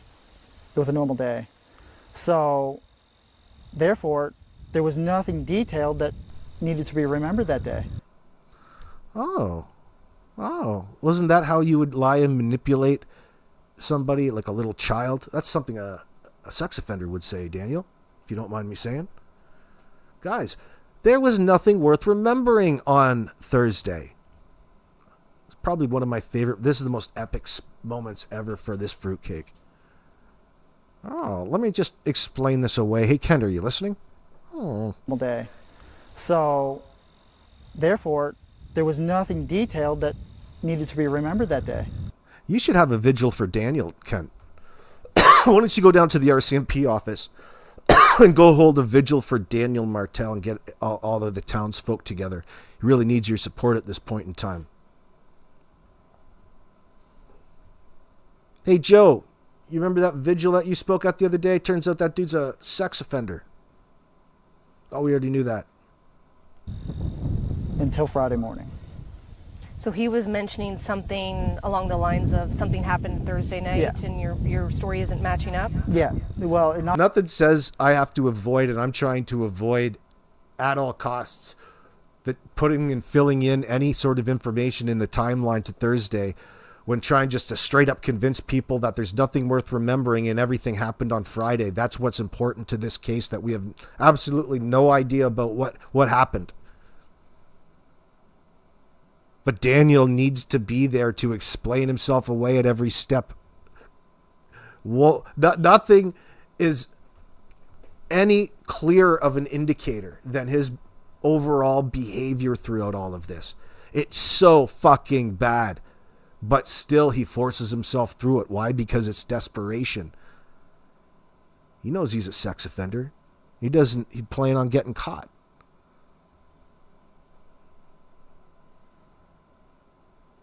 Now, he's responsible for 2 missing children. Think about all the sinister things that went through this asshole's mind after choosing to take the lives of 2 children.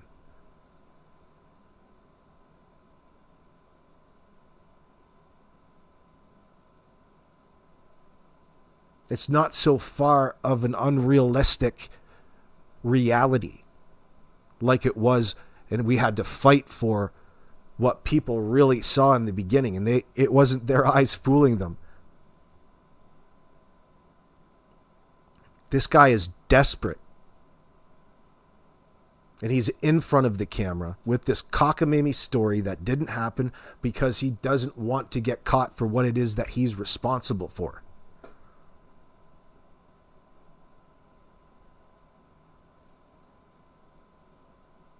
Meredith, please, it proves again he lies to media and the police and online.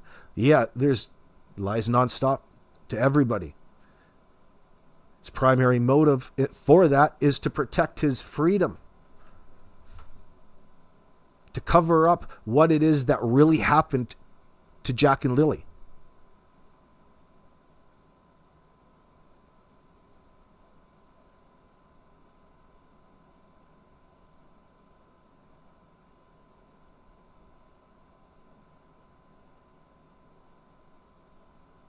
Well, I don't know what you're talking about, Amy.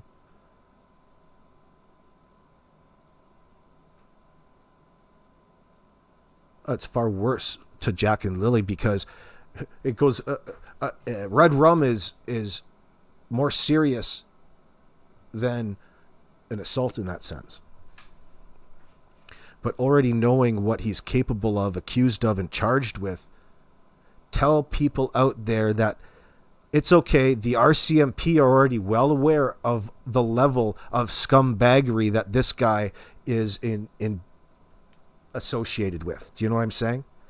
Like, they're not ignoring the obvious, which was a lot of people's scare initially. Oh no, I think that they're going where they need to go with Daniel, and look at what charges have arisen from it.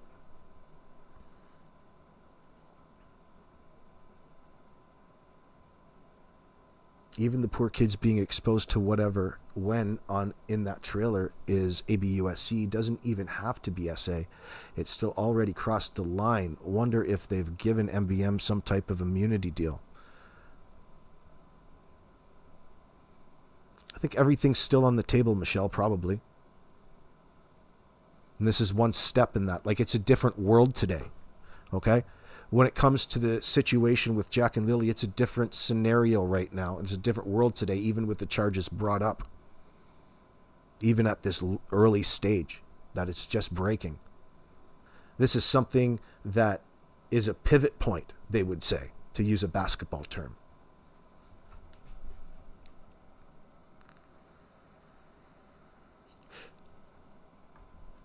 Word up, Daphne.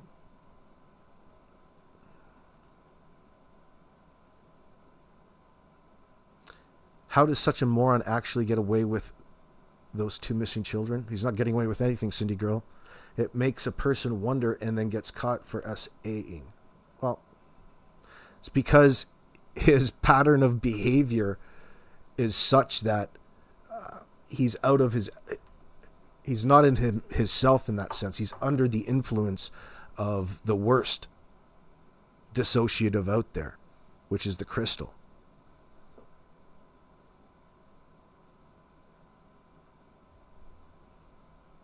Not just matching, it didn't have enough detail for him, personally. And then that's when I asked him, do you know anything on the case? And he said, not really. I've seen you on the news once. And that kind of alarmed me, or, you know, shocking, because you're having somebody that's trying to get you to admit to something and they don't know any details. So therefore, my Thursday didn't have any details. Your knowledge of the case didn't have. Think about his argument there. Isn't that every scenario that a detective comes across in their job? Didn't you just describe what a detective's job is? The detective comes into the scenario not knowing anything and having to piece it together. So he's trying to argue the entire focus of detective work in that sense. Yeah, that's kind of the point, dude. And he's just trying to argue, saying, don't even go there. Don't even worry about it, because you don't know anything. Therefore, why would you ask anything? Or why would you jump to conclusions or assume? No, not going to float there, sunshine. Flawed logic, they called it. Flawed logic applied. Ding, ding, ding. Uh-oh, retard alert. Retard alert, class. You even get the... Hold on, let's do that again. Didn't have any details. So you shouldn't try Love to... that shit. You shouldn't try to... Oh, now he's going to turn around and tell you what you should have done. What a guy. Like, life changed. There was nothing like life changing on Thursday. Nothing. It was a normal day.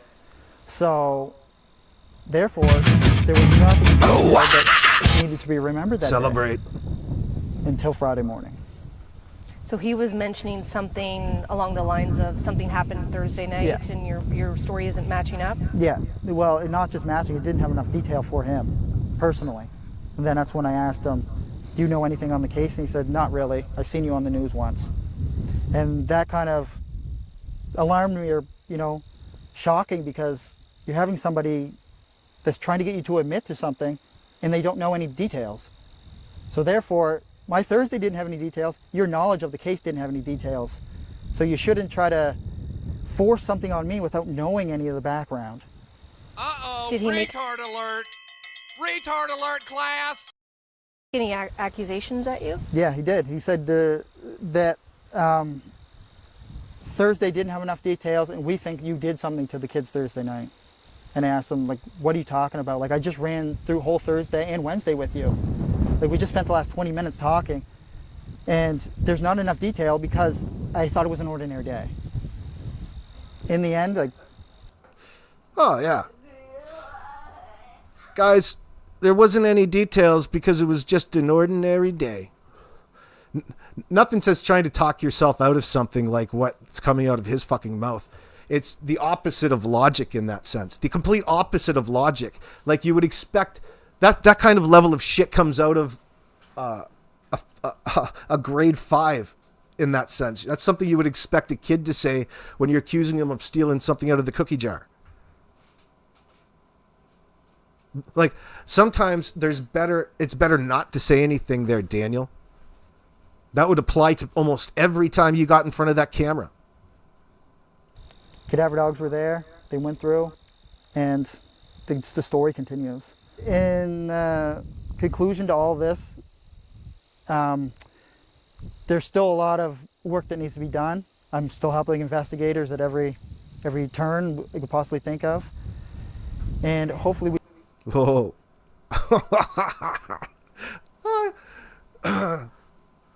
Boy, oh boy, oh boy. We're so far away from that point, aren't we? You're really helping all the investigators as much as you can. You've got books of leads stacked together. Can you fucking believe it? This guy is helping. Look at how they rewarded him.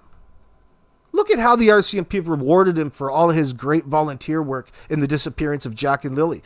They've brought charges forth against this son of a bitch that probably could result in 2 separate charges of 10 to 15 years each.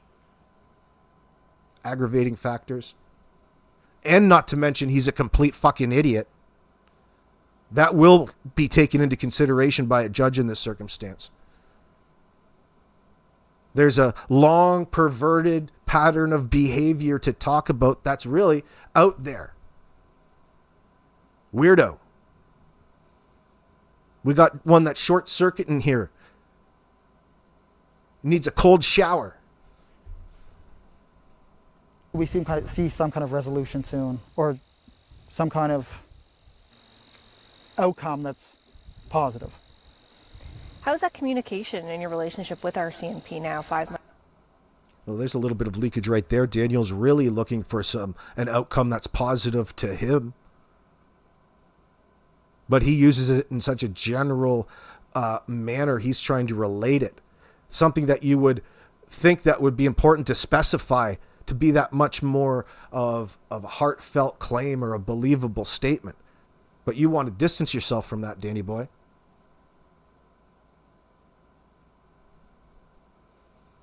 A little bit of a relief from the cognitive load that's really showing all over his body. Self-soothing. He can't help but he wants to play a little pocket pool right now. No doubt about it. He's just that kind of guy. He's like the $6 billion man.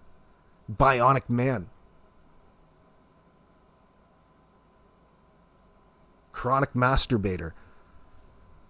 Months later, and then given that interaction a few weeks ago? At this point, I go to them.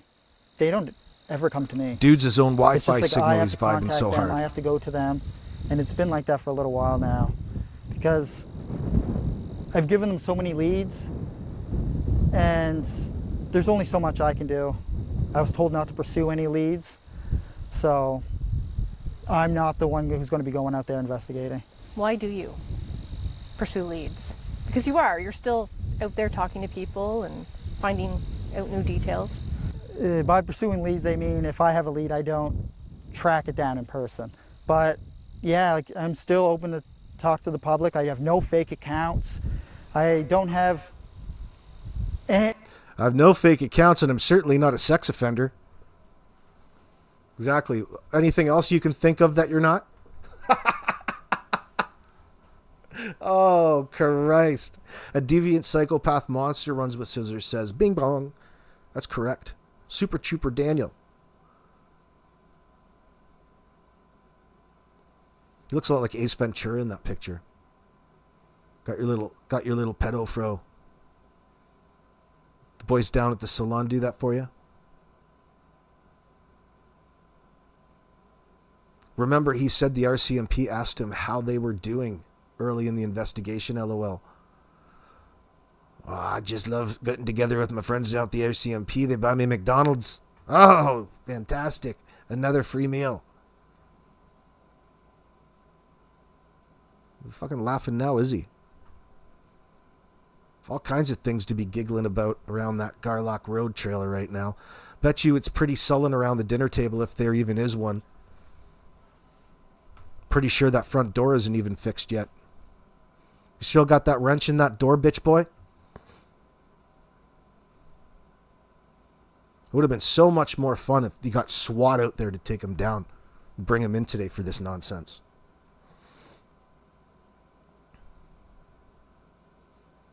Maybe they did and we just don't know about it. Oh, I can only believe. Yes, I think there's more. Was he distributing footage, photos, and selling it for rug money? Possibly, Miss K. But business would have been fairly slow because he's a fucking idiot. Daniel Jeremy. He's probably got a porn name. Janie saying she knows her Danny boy. He wouldn't hurt anyone. And a heart don't lie.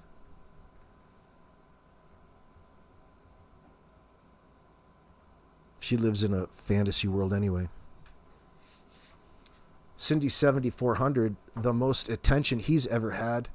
Oh, fuck, isn't this just a tilt-a-whirl for his little craving for attention? Oh, this narcissistic fuel for Daniel in just an afternoon has gone completely 180 and oh my God, what is he to do?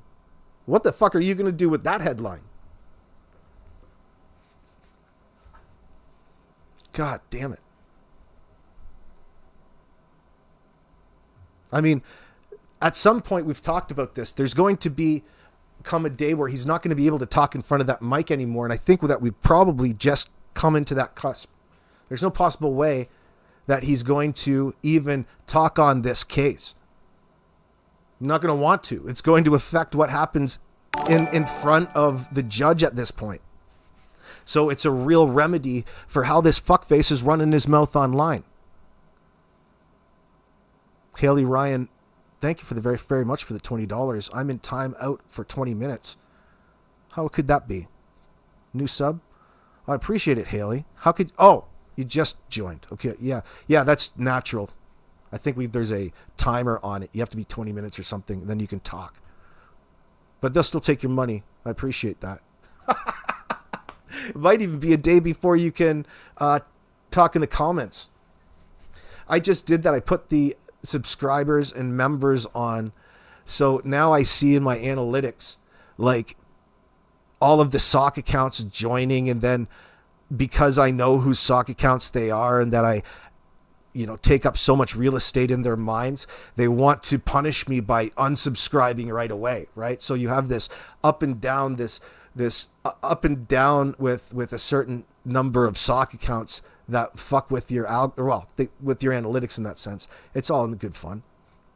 It's just a way to monitor them, and it's a way to So Derwood's really gonna have to get pissed off and come back in 3 days after I totally hang him out to dry on a live stream before he wants to talk shit in my comment section, and everybody else gets to rub it in until then.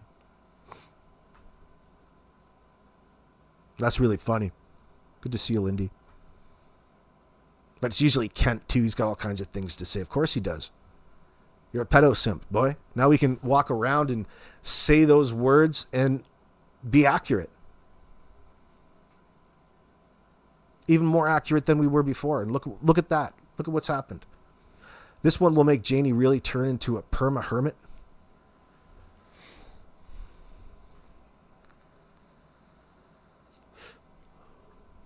No wonder she side-eyes everybody that Daniel brings over. He doesn't know if they're a friend or a slave.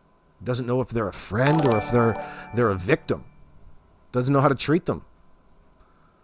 Think about all the nastiness that he's getting away with, and Janie's noticing. Oh, hey, Janie, we've got this new type of relationship where I just bring in random bitches off the internet that I come across that are smart enough to have me come and pick them up.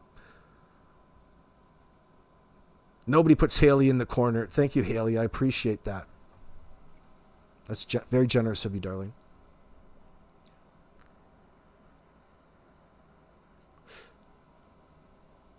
Anything that would be not under my name.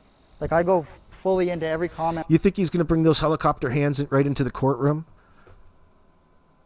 What do you think Judge Judy would say to him if he pulled those helicopter hands out with her? Judge Scheindlin. I hope they throw the book right at him. Oh, I'm pretty sure they're going to believe you this time, Danny.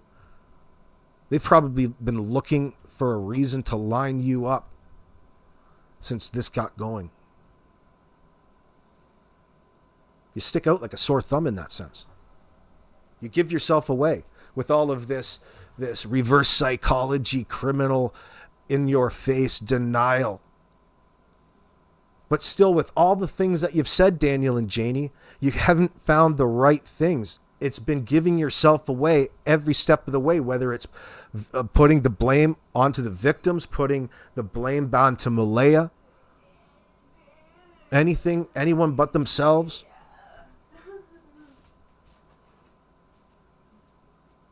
Convincing people that there's nothing worth remembering in the hours and minutes leading up to whatever happened the night before on May the 1st, a full 12 hours before you called the RCMP the next morning and reported them voluntarily walking out their door and taking their boots. Remember, pink for Lily and blue for Jack.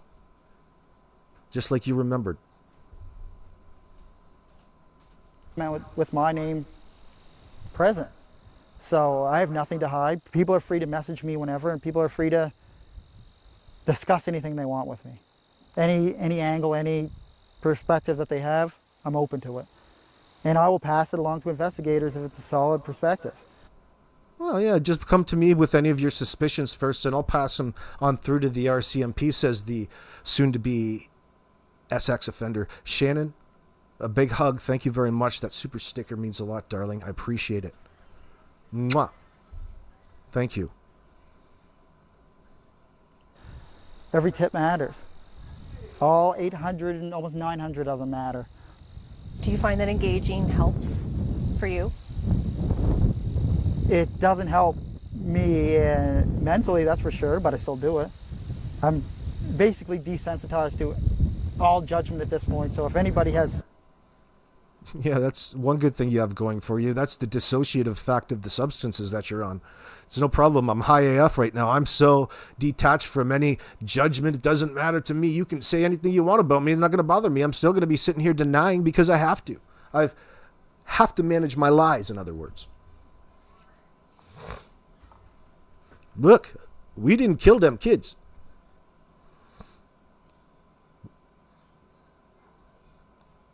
You guys can just stop with all of the suspicions and all of the talk about us having something to do with this online. That would be great. That's the most important thing to them at this point, in every point in time. However, now I think that I'm not even sure if that's going to be on the table with these new charges that Daniel's facing in that sense. That should be worrying him. He'll be crying himself to sleep in the fetal position tonight, no doubt. How much do you think he was shitting his pants when he got that knock on the door? Did your heart drop then, bitch? What'd your heart tell you, Janie? Holy shit, we better fucking run. If the mice didn't chew the wires up on your four-wheeler, you'd have been out of here by now. Janie's already thinking about jumping the province. She's probably skipping into the French part of New Brunswick, maybe over in Grand Falls to hide out. Wait till things blow over. Swim across to Maine. Live in the bush.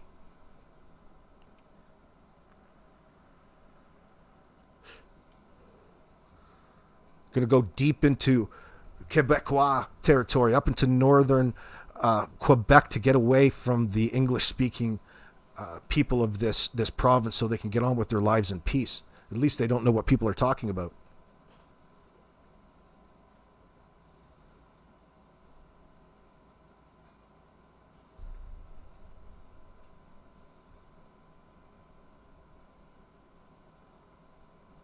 People are telling you to stay the hell out of New Brunswick, Janie, you old crow. Anything, you can just come to me or just, go to major. Wouldn't you love to have the job to go and follow up with your microphone, man on the street, and a notepad, your phone or your GoPro, and you go and you knock on the RV's door and want to get a comment from Janie about the newest charges being laid against Daniel? Do you have any questions? Wouldn't that be just... She'd probably come at you like she did Haley. She'll be swinging. She'll be that mad. She'll be pissed. Of course, Daniel's innocent of these charges. They're railroading him. They're trying to make him look bad. And it's all that Malaya's fault. They'll find some reason to tie this back to Malaya or some vicious lie, this narrative that's been built against them by the man, by the crown. Trail Hiker says, just look how desperate the whole DM gang has been. His buddy Derwood even doxing AB, and it all backfired on them. Well, the problem is with that, Trail Hiker, that's not really doxing me because I advertise my services. Get at me at stepbystepexploringvideos@gmail.com because I do have that cannabis-infused full spectrum chocolate chip cookies, which are fantastic. We ship anywhere in that sense. And we have our tiger bombs that we make.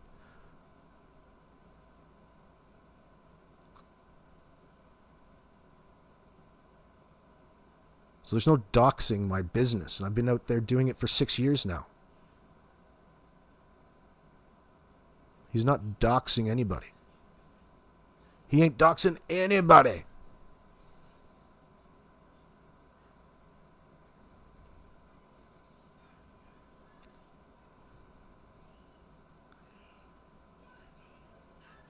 Do you have anything to say about the recent charges? She would snap, you think, just to clap and seal?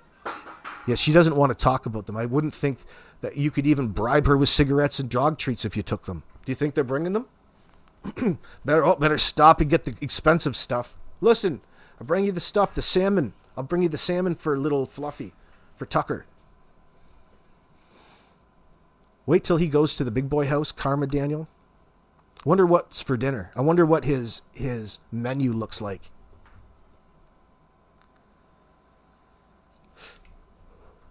Fucking cheese slices on cheap white bread every day for the rest of your life now, for the next 10 to 15. You begging for people to send you money so you can go buy some ramen noodles. You'd be sick of them. Probably giving up your prison pussy for some ramen.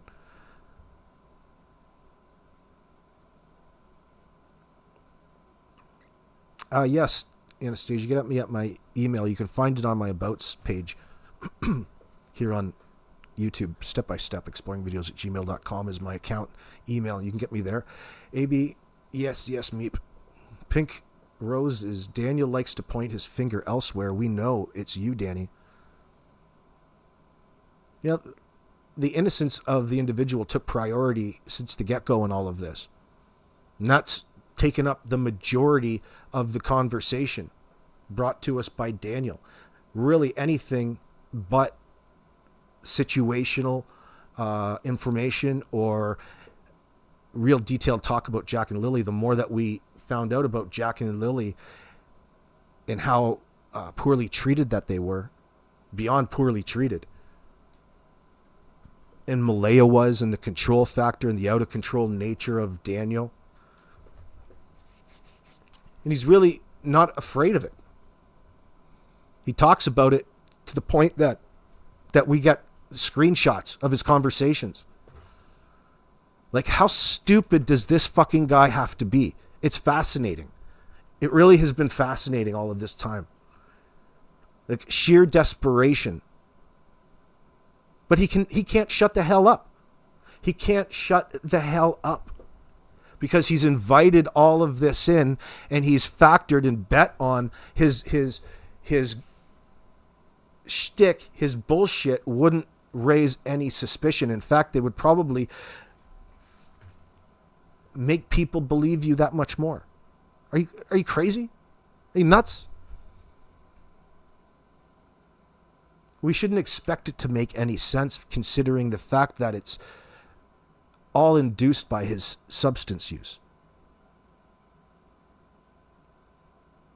The crystal meth.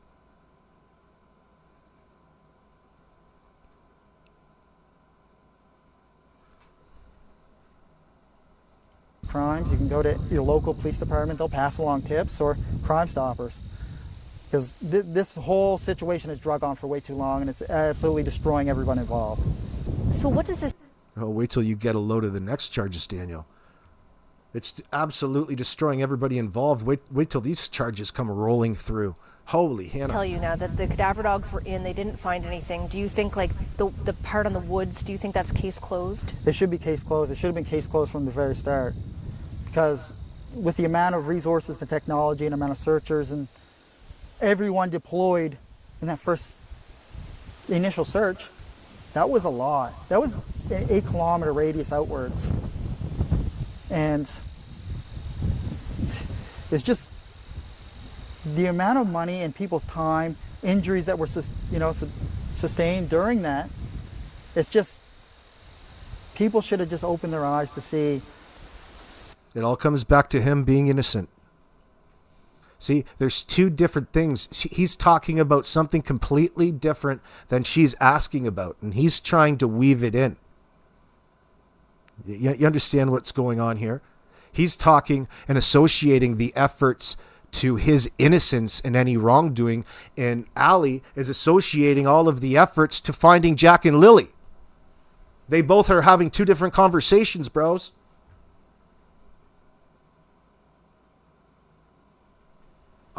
He halfway through his statements, he's got to stop himself and recalibrate whatever it is the hell he's saying. Get a hold of himself. So he omits the rest of the statement and skips to something else. But no matter what, he's just making it and presenting it in a softer manner that he's innocent of all of this. Because, of course, the dogs had everything to do with trying to make him somehow look guilty, as opposed to trying to figure out what happened to Jack and Lily. He doesn't want, and there's no focus mentioned about whatever it is that happened. It's associated to his innocence.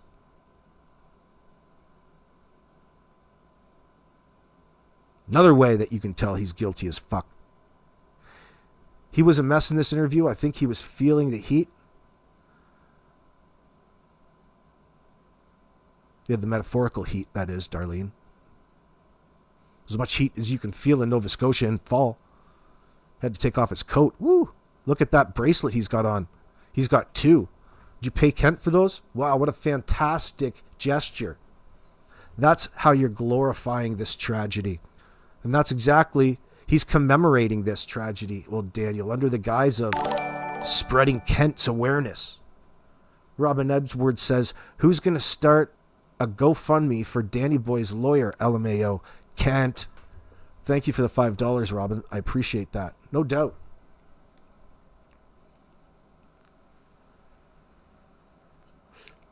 That we need to look elsewhere. I pointed many fingers, and I think that's where the people should look. Not here. Not here. Not in the woods. The fingers have been pointed. Let's start taking a look. What's going through your mind as you see their picture every day still? It's just heartbreaking to know that 5 months have passed and school started, the summer ended. Like, this should be a chance for kids to be interacting and doing kid things, enjoying their lives as kids. You know, like, it's not just all the kids that miss them from school and community, and, you know, at this point the whole country that, you know they're missing. It's just like, I have kids too that... just stumbling over his words. He can't spit out exactly what it is that he wants to communicate. But you fuck up and you go and say, I've got kids too, just like the ones that are missing. Please, relate to me, even though I'm completely fucking up my statements, is what he's saying. He doesn't know how to relate. He doesn't know what it is that he wants to say. So frustrating to listen to at that point in time, wasn't it? But now that we know, well, Daniel's got all kinds of things that he needs to hide. All kinds of reasons that he needs to lie, too. It's like a flasher that you've caught in the middle of the night. In trench coat and rubber boots. Dirty, dirty, dirty. Lily and Jack never had a life with you, loser, says Darlene. That's why they loved school and didn't want to go home. Shell, if you watch this vid without the sound on, he is so creepy looking.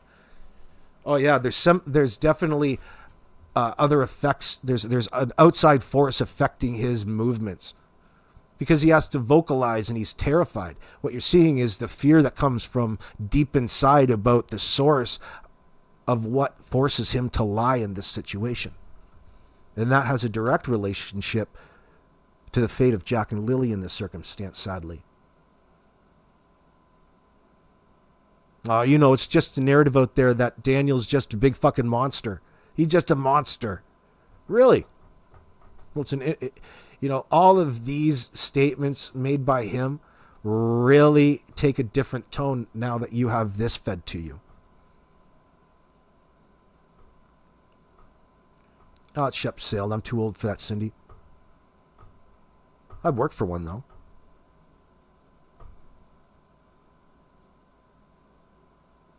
Shy 6649, it's a whole nation, Daniel. Nation, national. I hope you get everything. International. You deserve, you POS mutt. High five.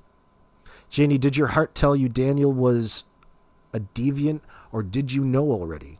Oh, she knows that. She tells us that. She knows that everything that he gets up to is his business. And she ignores all the weird noises that come out of that trailer at night. All the weird shit. The people pounding on the walls trying to get out. The women being essayed. It looks different now, says Run with Scissors, knowing the charges Daniel Martell is facing at the moment, correct?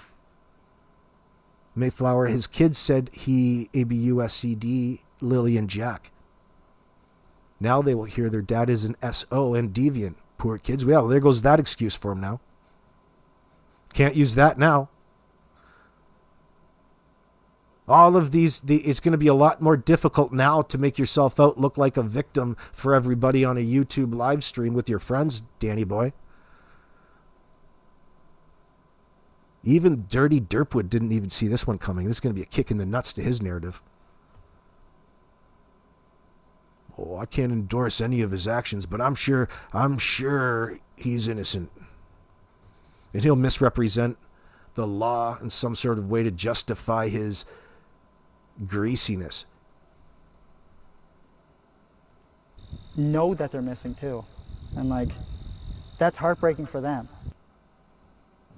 The way you see an... Go right back to the beginning. Not so bizarre, number one, that an individual like this would get in front of the CBC, have an in-person interview, and the focus is just how innocent he is and all of this loose narrative he's presented. But the main focus is he wants to tell the world that he didn't KI double hockey stick Jack and Lily. His priority. Again, his priority is self-preservation, his own innocence, ahead of getting the kids back wherever they've been. And that would directly contradict and conflict with a report of an emergency situation where your kids voluntarily left the house.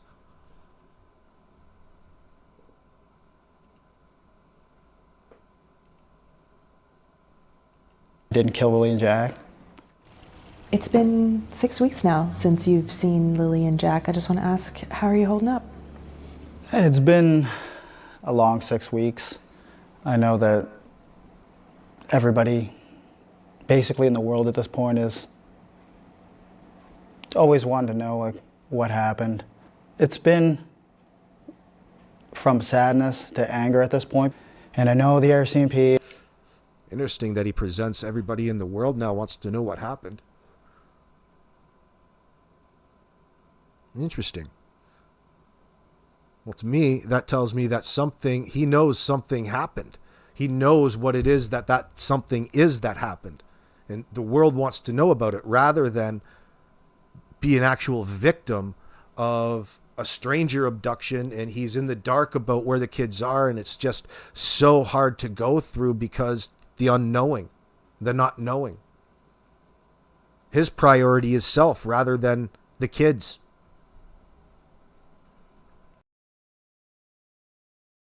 This dude is up for a fucking Darwin Award, like the world's dumbest fucking criminals level.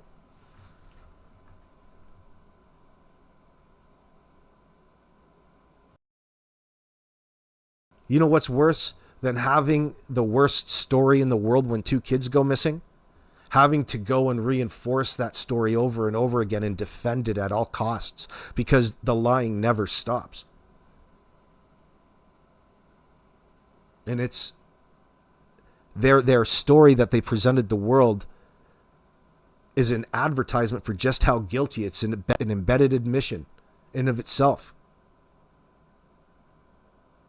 As soon as you start telling people that you were in and out of sleep, therefore you don't know exactly what it was that happened when the point in time was where you heard the kids and then you didn't hear the kids and then you recognize hearing silence, you couldn't get any more of a red flag for an investigator in the first place.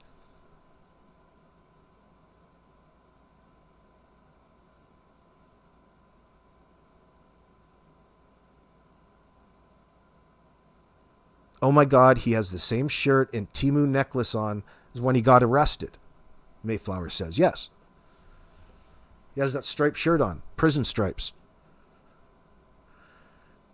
Shy 6649 says, in my opinion, AB, I think DG, I knew about this. In my opinion, who's DG? Darren Getty know about this.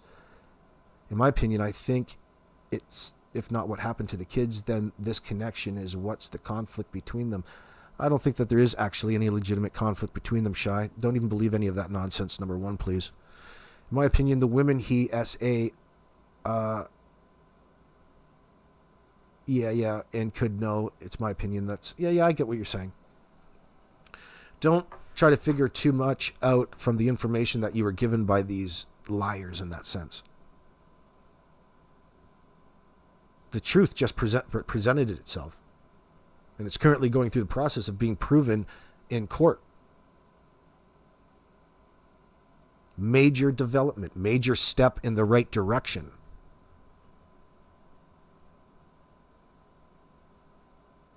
How much information, or how, it's going to be interesting. He's going to be in a different state of mind, a different frame of mind in talking about things, especially when he's incarcerated. Is going to harden him up? No, he's going to become detached from reality. First of all, he's not going to have any of his precious substances around. He's going to be living in an absolute hell and a horror show for the rest of the foreseeable future. And in this circumstance, you couldn't ask for anything more for justice for Jack and Lily, because the perpetrator is in effect being punished currently for the same thing that took their life. And it was Daniel's uncontrollable emotional state when he was under the influence, combined with the rage that he was presented when he had conflict with Malaya. The children were an extension of the person who was doing him wrong, he felt, according to his narcissistic personality type. Dang Daniel was watched himself on interviews and had to lash out and hurt and abuse and create another victim on his list. No, this happened before any of this circumstance with Malaya Walt. Do you think DT is as bad as Daniel? Absolutely. An enabler of these sorts. Doesn't mind lying to you in the moment to gain some sort of false trust, just so that he can go and embellish sex offender's story in that sense. It's disgusting. And yeah, Drunk Turkey's probably one himself. Game recognized game there. And major crimes are working around the... If this was the prison yard, I would be the only fucking one left alive. All of these other assholes are either enablers of the chomo. That's the way I like it. Clock, trying to piece everything together, and I'm grateful for that. But it always leaves the question, 6 weeks has gone by, and we know at this point they're not in the woods. And where are they? Did you feel in the beginning that they suspected you? Of course. The stepfather was always a prime suspect right off the beginning. You felt that from the beginning? Yeah. But you don't feel that now? No, I don't feel that at all. I asked for the lie detector exam, the polygraph exam. I gave them my phone. I told them I, do drug tests, because there's a lot of rumors online about a drug party. Mm-hmm. I know the person that said those rumors, and it was just to take the heat off themselves. Was there any kind of party? No. Was there any kind of gathering that someone might have thought was a party? No. There were no people at the house? No.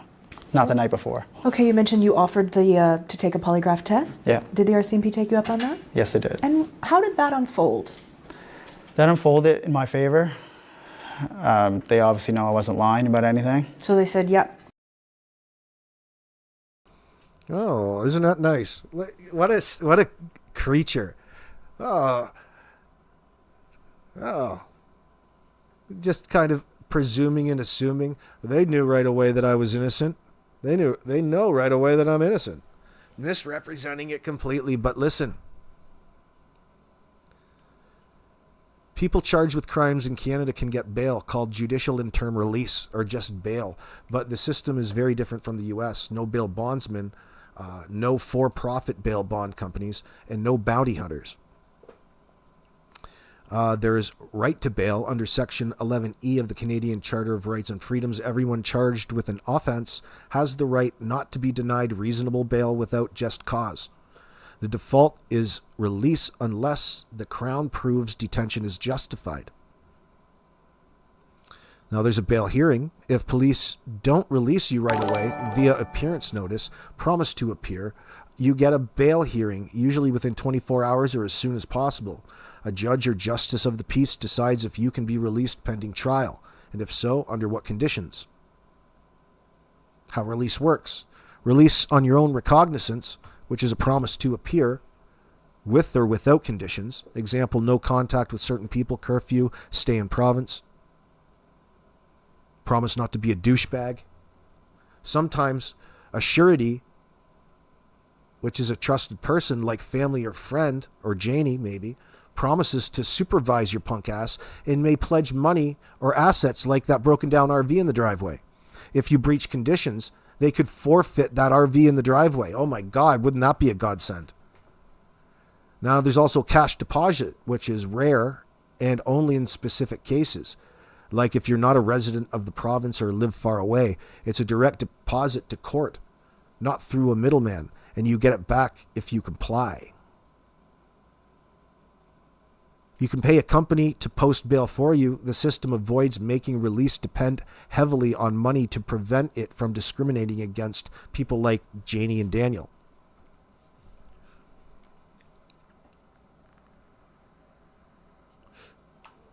When bail is denied, for serious or repeat offenders like Daniel or violent offenses like the one we're dealing with Danny, or if there's risk you'll flee, reoffend, or interfere with justice, recent reforms, you're already under heavy surveillance. 2023 to 2025 made it stricter for repeat violent offenders, or reverse onus in some cases. The accused must prove why they should get out.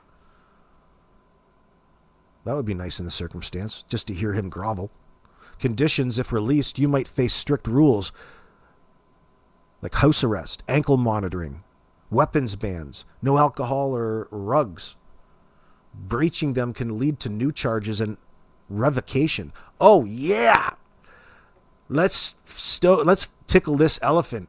Let's set him up. Let's send him a package. Here, try this gram. Then call the cops on him. In short, Canada focuses on public safety, court appearance, and charter rights rather than cash-heavy systems. Most people get released without posting large sums, but serious charges like SA, or forcible confinement, often mean tougher scrutiny, higher chance of detention, or strict conditions, sureties.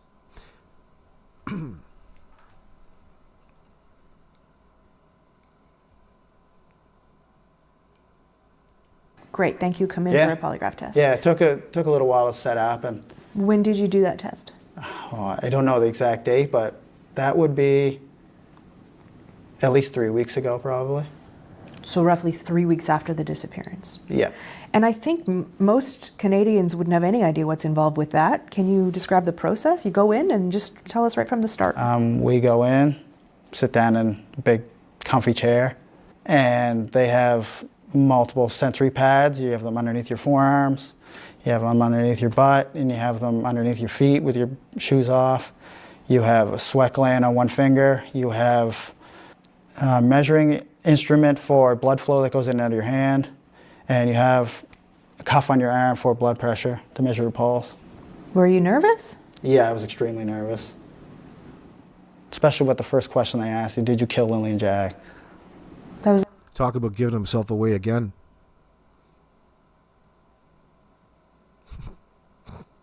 Like, what an idiot.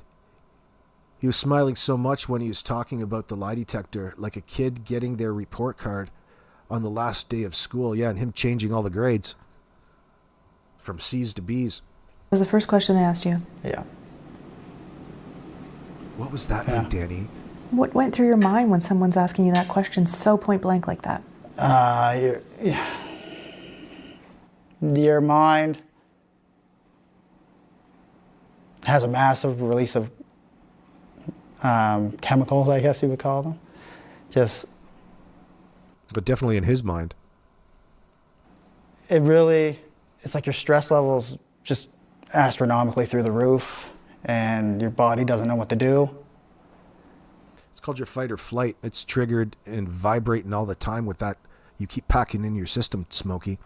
Because it's not every day the way you're hooked up to machines in an interrogation room where someone asks you questions like that. What other kinds of questions did they ask you? All the questions pertain to the death of Lily and Jack. Are you accessory to the murder of Lily and Jack? They were all. So all of the questions assumed that the children are no longer alive? Yeah. There were no questions at all about, did you take them somewhere? Could they be somewhere? No. The police have done a number of polygraph tests. They've done 53 formal interviews. Do you know who these people are? Yeah. That's a lot of interviews. It is a lot of interviews. A lot of them are my family, people that live in the area. And those interviews, typically, my interview was 4 hours. And a lot of the interviews from my family were 1, 2. Boy, wow. Really what they're getting at is he's explaining all of the difficulties he's had to go through thus far in the situation with Jack and Lily. Think about what Jack and Lily are going through. Think about what all the conversation is about. Oh, yeah, 4 hours. It's just so extensive. Oh, yeah, of course I was innocent in this circumstance. And he's representing it like he's the center of attention. He can't help but get away from it, and it's a big indicator. Big red flag on old Danny's forehead. Oh, boy, oh, boy. Yeah, he wanted to know what the word cortisol was, but he's Daniel Martell. Daniel. He looks way too smug, runs with scissors. He sure memorialized all the components to the lie detector. Memorized, yes, excuse me. It's hard to forget he was shitting his pants. He put so much credence in all the wires and the weird things. You should bring out the good lie detector next time and ask him another series of questions. Oh, were they able to clear your name, Daniel? Were they able to clear your name in this whole situation like they were trying to do? They encouraged you to take it in the first place. It's voluntarily, doesn't hold up in a court of law, but it's a great tool to ask you certain questions under a protocol and observe you through that one-way mirror to see you trip out and do the funky chicken like you did on the CBC at a later date. Short circuit for them. 2 hours. So there's a lot of time taken up and they ask detailed questions. Do you know who else actually took a polygraph test? I mean, I do, but I'm not going to say anything that's going to impede the investigation. Okay. When did you find out the result of your test? Immediately right after. What did they say to you? You did a good job, you passed. And how did that feel? Good. Good job, Danny. Good job. He's never passed anything in his fucking life. I did such a good job. You did such a good job, Danny. Congratulations, you passed.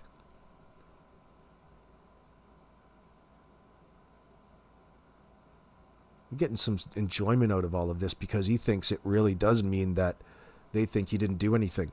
He's so fucking dumb in that sense.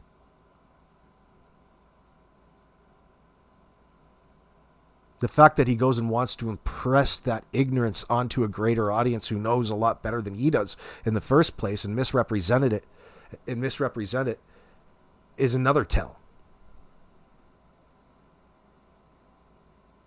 Look at that smug little smile on his face. What would you give right now just to off and kick him right in the testicles? We'd give that privy to the victim of this latest charge that's come forth. Why would they say congratulations? Squid wants to know. Well, they say good job because it was a test. It's a polygraph exam. It's an exam. And exams are pass and fail in that sense.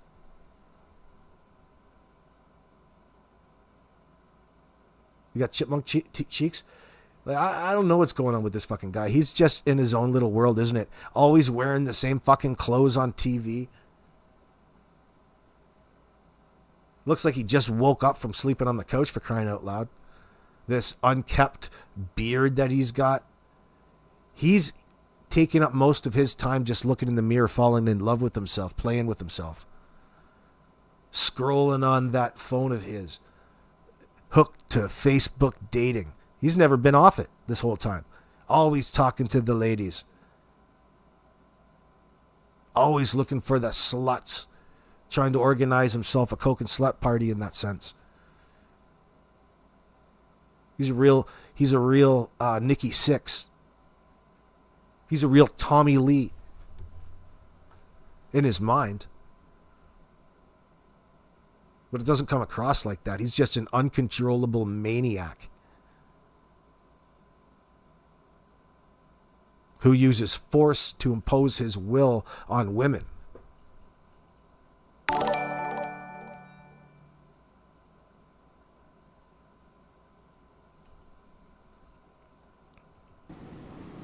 And did you feel that there was any further suspicion on you after that point, or was that sort of conclusive? No, that was really when I seen the turning point for it's starting to taper off with investigators.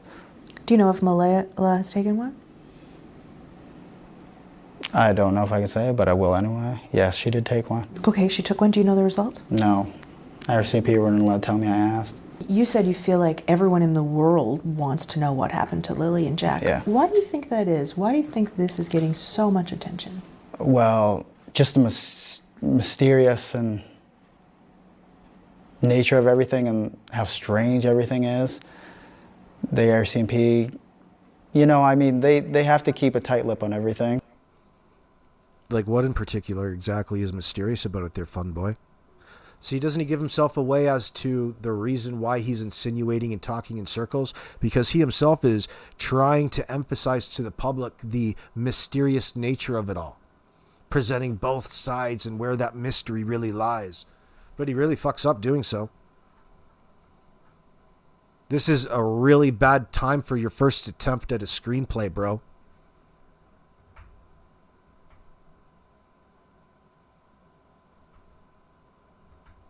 This is really Shakespearean in the sense that there's actually a play within a play in all of this. There's the nonsensical scenario which we're presented with by way of the suspects, we'll call them, Janie, Daniel, and Malaya. And there's the reality of the situation at hand that goes on at the same time, almost as though in a parallel universe in that sense, which we call that reality. The reality that these individuals present are completely outside the box and fictional. But yet, they live that every single day now. The strange thing is you, stranger, says Runs with Scissors. It's not that it's weird, it's that it's two neglected small children. He's a loser, says S. Leo 8. Oh, he's a piece of work.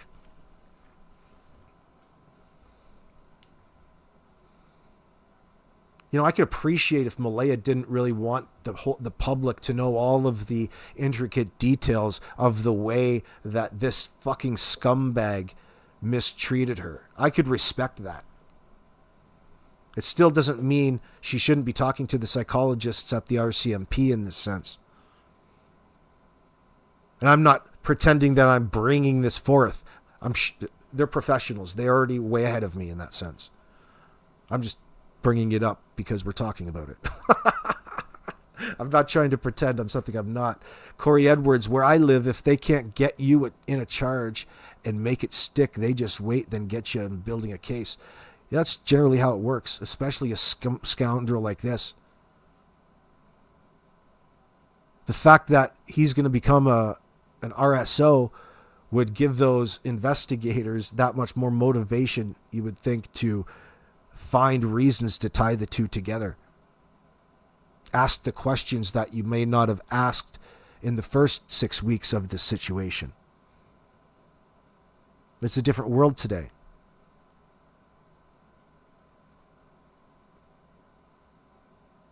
Meredith, that's a great statement. Meredith Please says, Daniel doesn't realize what a basic predictable statistic he is. That's a great, concise summary of Daniel's predicament. Great final statement before you sign your name. Hope Minchie has heard the news. Well, she's just waking up to all of this. She'll have a little pep in her step this morning, a little sugar in her coffee. Oh.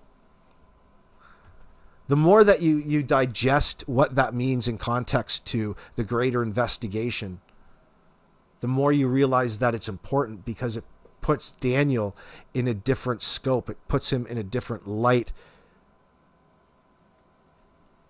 to the people asking the questions.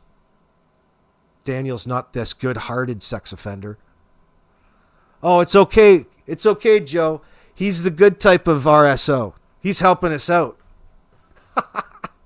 I don't fucking think so. It doesn't matter how much you tell the camera that. That's not how cops are going to portray that. Listen, there's a reason why you need to be protected from. It reminds me of Mick Philpott in England doing interviews. That sort of level of lying. Oh, absolutely. Very famous case. Mick Philpott tried to make himself out to be a hero in a situation by rescuing his children from a fire, but he let the place burn to the ground with all the children in it.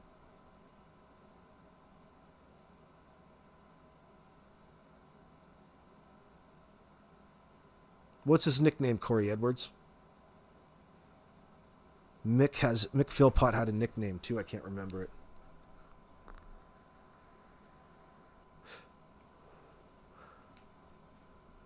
So does this mean no more interviews? Who said that? Pat Edwards? Yes. I don't know. You can't predict this level of stupidity. I'm sure he's more than willing to go in front of the camera and deny. It's just his style, right? I would expect if there's anything that he says, it's just to deny the charges. But why would he risk talking in front of a camera when he's on the burner in this circumstance? Like, your lawyer would tell you to not say fucking anything. You should probably abide by that. It's bad enough in the circumstance. I don't think that I don't even want to hedge a guess. Maybe you could get a comment out of him through text, through messaging. But I don't think that... I would be surprised if he got in front of the CBC and wanted to acknowledge anything on the record. At this point in time,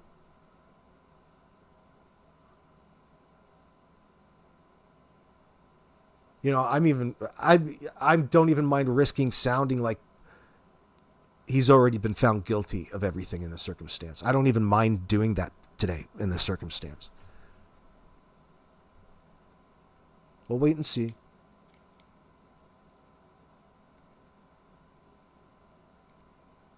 There is no reason to tell or to talk about all of the reasons he's innocent of these charges.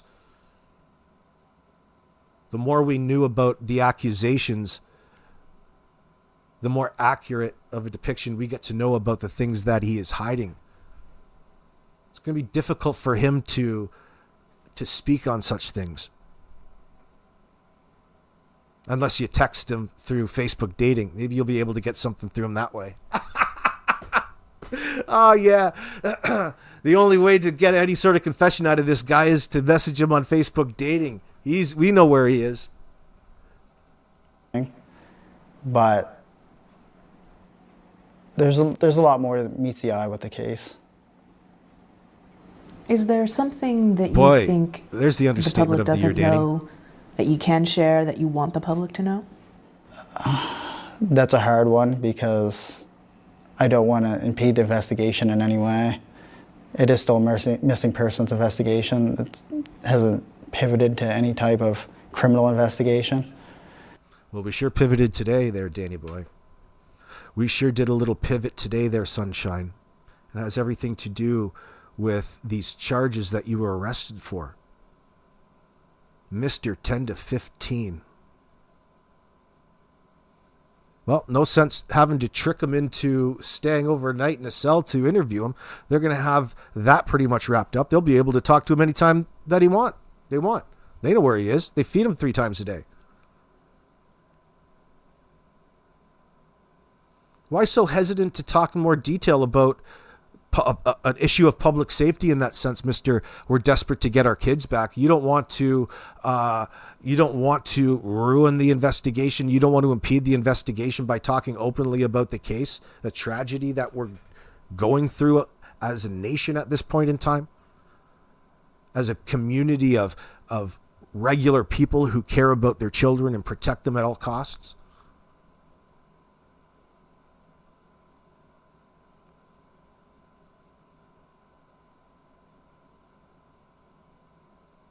JM221 says, Daniel will be on Canadian Inmates Connect in no time. Hey, boys up there listening in prison, you've got some fresh meat coming down the line. And he's hooping his paperwork. But the kids were seen the day before. I know a lot of people didn't know that. I still see a lot of stuff online that...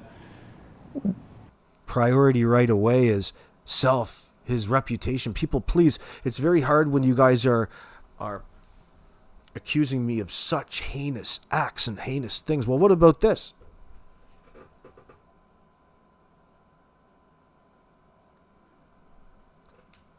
What the fuck is this guy's problem that he's on the CBC talking all about himself?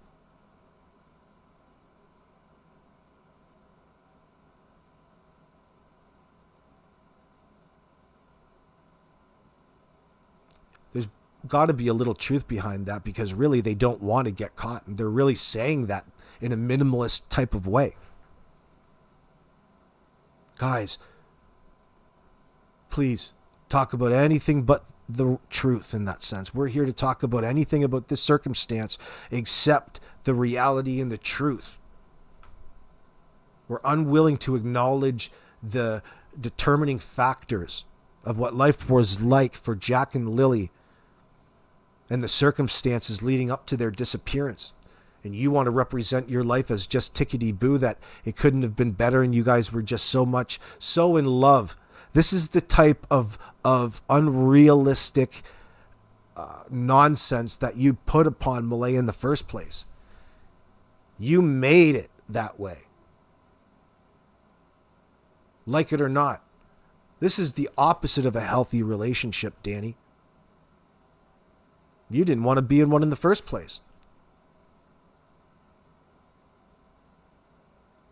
You were active behind the scenes. Lying to new chicks, trying to get with them, even bringing them up and bringing them back to Garlock Road. Now look at what that's gotten you. I'll bet you whatever this this assault was a carbon copy of the situation that Malaya is describing when she wants to call her mom, or she wants to do something that you don't approve of. This is the exact same thing that you put Malaya through. You treated this girl, and worse than that. You forced yourself on her.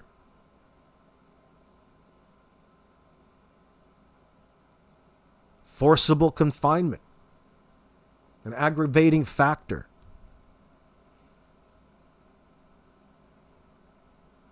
Threats.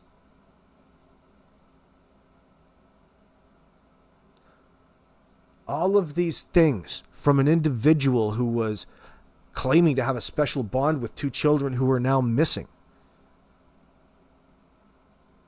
Who doesn't want to talk anything, and there's nothing worth remembering about the Thursday. Just a normal day, nothing worth remembering. That's why you didn't remember. Not even an acceptable answer. Not even going to take that in the machine. Like the rest of your excuses in that sense.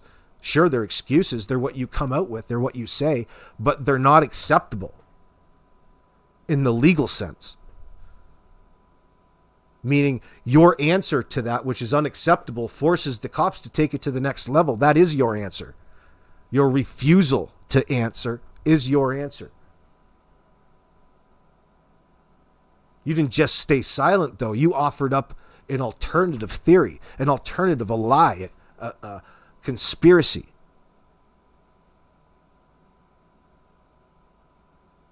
What did you really do, Dan? Instead of carrying out the assault and the SA like you did on this woman, you carried out your rage that you had towards Malaya on Jack and Lily again. But this time, you took it farther than you did the time before and the time before that and the time before that. You've normalized the physical abuse and the contact already over a 2-year period. And they accept you as just how you are.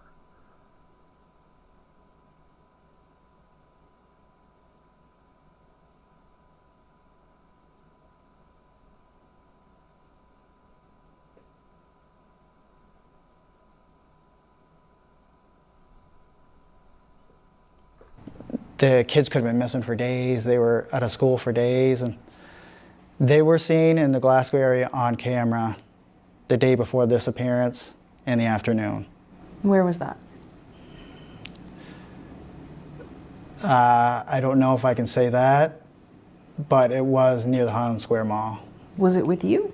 It was with me, Malaya, and Meadow, and Lily and Jack were there too. And are the police? He doesn't want to tell you the last place he was. The last place that they were seen on CCTV. Don't know if I can say that, but I will anyway. Like, it's just a manipulative statement in of itself. He just goes ahead and answers it. Why are you even bothering with the bullshit beforehand? It's something that you all have in common. The reluctance and the resistance to talk openly about something. Police aware of that? The police were aware of that since. Do they have that video? Yes, they do. I also talked to my coworker in the parking lot as well, and he verified that with investigators as well. So, for all the speculation, they were gone days ahead of time, or they were seen the afternoon on camera before disappearance. Why do you think the police are asking for video dating back, days before that?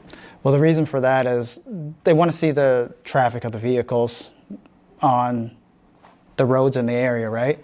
Maybe vehicles that were traveling that area a lot over the last few days prior to hand, or vehicles that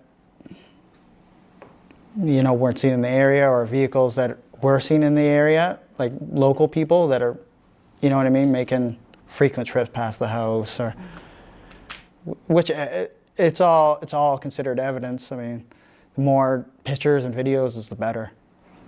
They say they have hundreds of hours of video. Mm-hmm. Do you know if they've found anything on those videos? I think it was up to 2 weeks ago, they had footage that they examined for evidence that was 8 kilometers diameter out from the house. So that was after a month. That's how long it took to get footage and review it 8 kilometers out. So but what's on the video? I don't know. I'm only limited by what they tell me. How often are they in touch with you? Investigators now, I'd say maybe once every 5 days. And usually I'm the one who calls or messages them. And how has that changed over the course of the 6 weeks? Well, from the beginning it was almost daily, tapering off to where it's only like once every 5 days now. And how do you feel about that? It's good and bad. I mean, I like to talk to them in person about any little small details I come up with, or anything I can try to bring to their attention which may help the investigation. So I don't get to see them often, so it's always over phone or messaging, and it's hard to really convey what you want to say when you're not in person. But then I also know the eye's not on me. The investigators don't see. Why would you be worried about that to begin with if you're innocent? It wouldn't even be on the table. You wouldn't be consumed about how you're perceived by the RCMP. See, he's giving himself away. He has the need to be perceived a certain way because he's guilty as fuck, not because he's innocent. See me as part of the disappearance. How do you know that? Well, when you're going from daily to tapering off every 5 days, I mean, I already gave them everything on my phone. I'm the one who originally said, here, take my phone.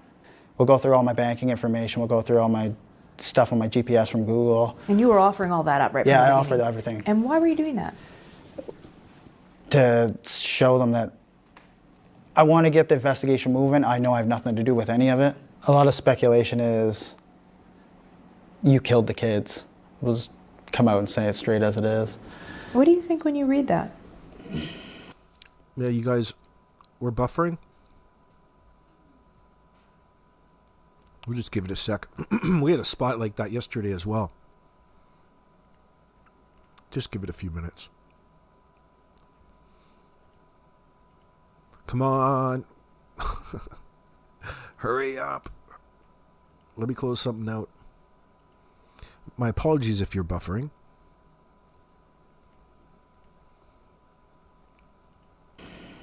It's a lot of nonsense, obviously. I know the truth. I didn't kill Lily and Jack. And I just think a lot of people online they're seeking drama, that's the main thing.